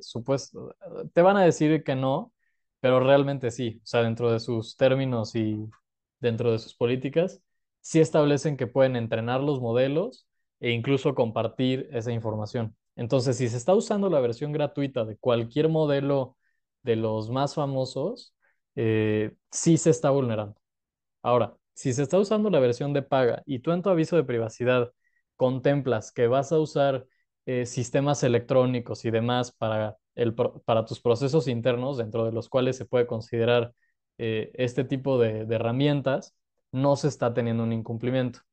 Ahora, siempre existe el riesgo de que aunque ellos digan que no transmiten nada y de que no lo utilizan fuera de tu sesión y de que por eso estás pagando al final, ¿no? Para utilizar el modelo, pero que ya está creado y tú beneficiarte de ese entrenamiento que ya se hizo previamente con otros datos. Entonces, a pesar de que ellos digan que no se hace este tipo de entrenamiento o transmisión de información, siempre es recomendable irse hacia esas plataformas que normalmente no tienen tantos escándalos de, de este tipo de temas. Por ejemplo, ¿a qué me refiero? ChatGPT sí ha tenido, y OpenAI, que es la empresa que está en control de esta plataforma, en Estados Unidos sí tiene varias situaciones relacionadas con esto. Por eso, muchas veces cuando se tocan datos personales sensibles, se recomienda que el modelo esté instalado en sus propios servidores y que solamente corra ahí, o sea, que esté totalmente adaptado y en privado para sus operaciones. O utilizar la versión de paga de modelos que no tengan este tipo de demandas, como podría ser eh, Cloud de Anthropic, por ejemplo. Es lo que les podría decir. De acuerdo, muchas gracias. Y bueno, pues recordar que todavía todo este tema, ¿no? De inteligencia artificial es algo que se está, pues muy novedoso, entonces pues vamos a ir aprendiendo seguramente con más adelante. Y por acá nos preguntan, ¿una organización puede tener distintos avisos de privacidad? Por ejemplo, uno para el manejo de datos de donantes y otro para aliadas. Sí, sí se puede, es común que, que se tengan varios avisos, obviamente dependiendo de de las obligaciones, de los datos que se necesiten para ciertas actividades, sí es común, no es incorrecto. Ahora, sí se recomienda tener un aviso general para que caigan ahí todos esos datos de las personas que no tienen un tratamiento específico. Y al final, esos avisos como especializados deben de complementar o hacer más específico el aviso general. Entonces, porque es un riesgo tener a lo mejor el aviso nada más para empleados y donantes, pero todos los que asisten a eventos, todos los que donan de manera ocasional o familiares o personas así, pues ese aviso pues tú solito te estás limitando, diciendo que solo aplica para esas personas. Entonces, ese es el riesgo de tener avisos como por sectores. No está mal, pero sí hay que considerar que se debe de tener eh, los avisos suficientes o un aviso general que englobe a todas las personas. Perfecto, muchas gracias. Y bueno, pues de una vez, bueno, por acá todavía estamos recibiendo preguntas del cuestionario de conocimientos. Muchas gracias. Lo vamos a dejar un minutito más. Y nos dicen, en el caso, por ejemplo, de las evidencias que se emiten para el informe de la plataforma de transparencia, ¿se pueden poner los datos de los beneficiarios como evidencia tal cual como vienen en las listas de asistencias o padrón de beneficiarios o se debería de hacer una disociación? Pues mira, si es para transparencia, en teoría no se debería de hacer una disociación.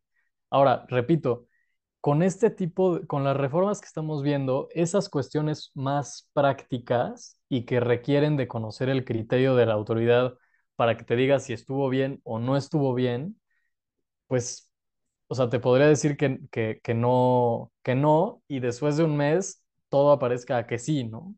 Porque ya hay cambios en la operación de la autoridad que va a revisar eso. Entonces, si es para la autoridad, yo no vería problema en que sea de manera completa. Si son para terceros que te exigen esos reportes de transparencia, y no tienes una relación jurídica clara con ellos que te exija realizar esos reportes, pues esa transmisión de datos personales, esa transferencia, pues no cumpliría con los requisitos y se tendría que hacer un procedimiento de disociación. Pero si se cumple con los requisitos que platicamos en la conferencia, pues no deberías de tener problema. Pero sí, el tema de la autoridad, pues vaya, no me podría meter eh, asegurar que va a ser de una manera u otra, porque pues todas esas disposiciones y criterio, más que nada criterio de la autoridad, pues lo vamos a ir a empezar a ver a qué decisiones toma la Secretaría en estos meses y los próximos años. Muchas gracias, José Manuel. Pues estaremos ahí al pendiente también por cualquier cambio que vaya surgiendo. Y ahora sí voy a dar por concluido el cuestionario de conocimientos. De una vez voy a lanzar la evaluación de la sesión para que por favor nos ayuden con su retroalimentación. Y la siguiente pregunta es, en el caso de menores y datos sensibles como su estado de salud, se requiere el consentimiento expreso y por escrito, ¿correcto? No se podría obtener por Sí. electrónico aceptando en una casilla de que conoce el aviso de privacidad. Sí, no. O sea, si sí son datos sensibles, sí se necesita expreso y por escrito. Perfecto, muchas gracias. Aquí nos preguntan, en caso de no tener aviso de privacidad alguno, ¿de cuánto podría ser la multa? Uy, pues es que, o sea, no te podría decir específicamente, porque normalmente la aplicación de las multas y las sanciones, más que más que por una categoría así de, si haces esto, pasa esto. O sea, sí hay ciertas que aplican en un rango a ciertas conductas, pero siempre es un rango. O sea, siempre te dicen, inicia de tantas sumas a tantas sumas, o de tantos años de prisión a tantos años. Y dónde queda la determinación dentro de ese rango depende de la circunstancia particular. O sea, si tú no tienes ese aviso, pero no manejas datos sensibles y no has tenido ningún problema y nada más te cayó una visita de verificación y vieron que no tenías aviso, a lo mejor no, la multa no va a ser tan mala. Pero si es una organización enorme que maneja puros datos sensibles, datos de menores, y ya tiene varios procedimientos de protección de derecho porque no atiende las solicitudes y ya a uno de sus usuarios o de sus donantes le bajaron dinero porque publicó por accidente sus cuentas bancarias. O sea, obviamente la multa va a ser mayor. Entonces, es muy difícil determinar a ciencia cierta cuánto puede ser la multa, pero el rango para el tema del aviso de privacidad, ahorita lo buscamos de una vez para, para que les diga cuál es el rango aplicable al tema ¿De avisos? del incumplimiento en caso del Ujú. aviso, porque te lo va marcando por fracciones de la ley. Entonces, si quieres, Tere, échame otra pregunta en lo que busco Claro. eso. Claro que sí. Nos preguntan, ¿deberían firmar un aviso de privacidad los candidatos a un puesto que nos envían su CV para valoración? Sí, sí, ese sí puede ser, o sea, si no tiene datos personales sensibles, puede ser un consentimiento escrito expreso que lo haga dentro del dentro del propio formulario que llega para su CV o su aplicación. Ahí que cheque una casilla o que una confirmación por correo electrónico o algo por el estilo y con eso está bien. De acuerdo, muchas gracias. La siguiente es, ¿tendrían que haber un reglamento de protección de datos personales? Interno, o sea, supongo que se Ajá, refiere interno, como. dentro de la organización. Pues sí, sí es una medida administrativa tenerlo. O sea, o sea, como sea la denominación que le quieran dar, está bien. Sobre todo ese reglamento que esté basado en su aviso. O sea, que todos los procedimientos que se vayan a poner y las reglas, el que sí, que no, los cómo, que estén alineados con su aviso para que el actuar del personal siempre vaya en cumplimiento con lo que ustedes están informando dentro de su aviso. De acuerdo, muchas gracias. Otra pregunta es, ¿el responsable de mantener actualizada la información es la empresa que pidió los datos o quien proporcionó los datos? Pues al final de cuentas depende del fin que se le dé a esos datos, pero si esa información fue recibida de una manera y esa persona es la que tiene acceso a la fuente de los datos, obviamente, o sea, la fuente de origen, que es el titular, se la pasa al responsable y ese responsable se lo pasa al encargado. Entonces, la fuente de origen del responsable es el titular. Entonces, para mantenerlos actualizados, obviamente el responsable depende del titular y debe de hacer ese seguimiento con el propio titular. Ahora, el tercero por transferencia o por ser encargado o la figura que sea, obviamente depende de la información que tiene el responsable, porque muchas veces este tercero no puede tener acceso directo al titular. Entonces, esa sería como la cadena lógica de actualización de los datos. Cuando el responsable pida la actualización y vea que es de manera significativa y que es importante hacer esas correcciones y modificaciones, pues bueno, es su responsabilidad lógica pasárselas al tercero. Y obviamente el tercero, si se da cuenta de esas modificaciones y no las ha recibido, puede perfectamente exigirlas al responsable. Sería lo más ordenado. De acuerdo, muchas gracias. También por aquí nos preguntan, ¿con qué instrumentos podemos respaldarnos para justificar la transferencia de datos recabados por una organización y transferidos a mi organización? Pues mira, dentro de los contratos o convenios que se firman entre las organizaciones, debe de incluirse una cláusula de confidencialidad y uso de datos que cubra justamente sus supuestos. O sea, que ambas organizaciones declaren que contaron con el consentimiento de los titulares para hacer las transferencias, que los datos están siendo protegidos, que sus avisos de privacidad no chocan entre sí. O sea, todo eso se puede establecer en el propio convenio que se firma y en caso de que o sea, si tú estás recibiendo esos datos y sale que la otra organización estaba incumpliendo, tú tienes ese respaldo de que te dijeron que sí estaban cumpliendo, ¿no? Y al final estaban incumpliendo con tu convenio y, y tienes esa manera de respaldarte. Ok, muchas gracias. Y bueno, por el tiempo ya nada más te voy a leer una preguntita más que nos dicen por aquí. Somos una organización civil, recabamos datos de nuestros beneficiarios. ¿Qué pasa cuando un donante nos pide información de dónde está llegando su producto? Es decir, a qué comunidades, familias, edades de los beneficiarios. ¿Podría en ese caso específico pedir a la población específica, firmar la carta de consentimiento y especificar qué datos brindaríamos al donante, contemplando que ya tenemos el aviso de privacidad? No entendí muy bien la relación entre el donante y la comunidad. No sé si Bueno, me pudieras el repetir, donante Tere. seguramente lo que quiere es ver que sí esté llegando su recurso, a quién está llegando, ¿no? Quiere como más datos de a quién está llegando el recurso Ah, que está donando. ok. Mira, siempre, o sea, si se tiene el consentimiento del que va a recibir el apoyo, pues tú puedes mandar la información que sea. O sea, si ya te dio consentimiento para usar su imagen, para usar su nombre, dónde está, sus fotos, y acordó transferirlas o sea, que tú puedas hacer la transferencia a los donantes, claro que tú lo puedes mostrar y decirle, oye, tu donativo se va a ir directamente para esta persona, conócela, ¿no? Siempre y cuando tengas todo el procedimiento de atrás en orden.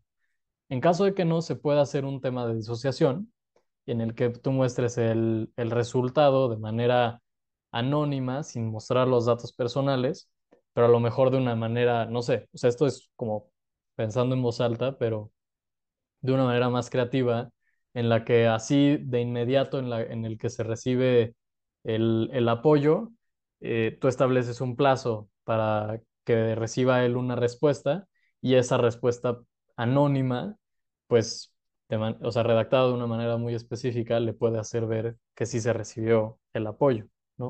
Lo ideal, viendo desde el punto de vista del donante, pues obviamente es que sea la primera, ¿no? Para yo ver perfectamente a quién estoy apoyando. Sí, nada, diciendo o sea, cumpliendo con lo que decía del aviso de privacidad, la fracción es la 5 del tema de las infracciones y es omitir en el aviso de privacidad alguno o todos los elementos a que se refiere la ley y la multa va de 100 a 160.000 a 160.000 UMAS. Entonces, bueno, eso para que quede claro el rango.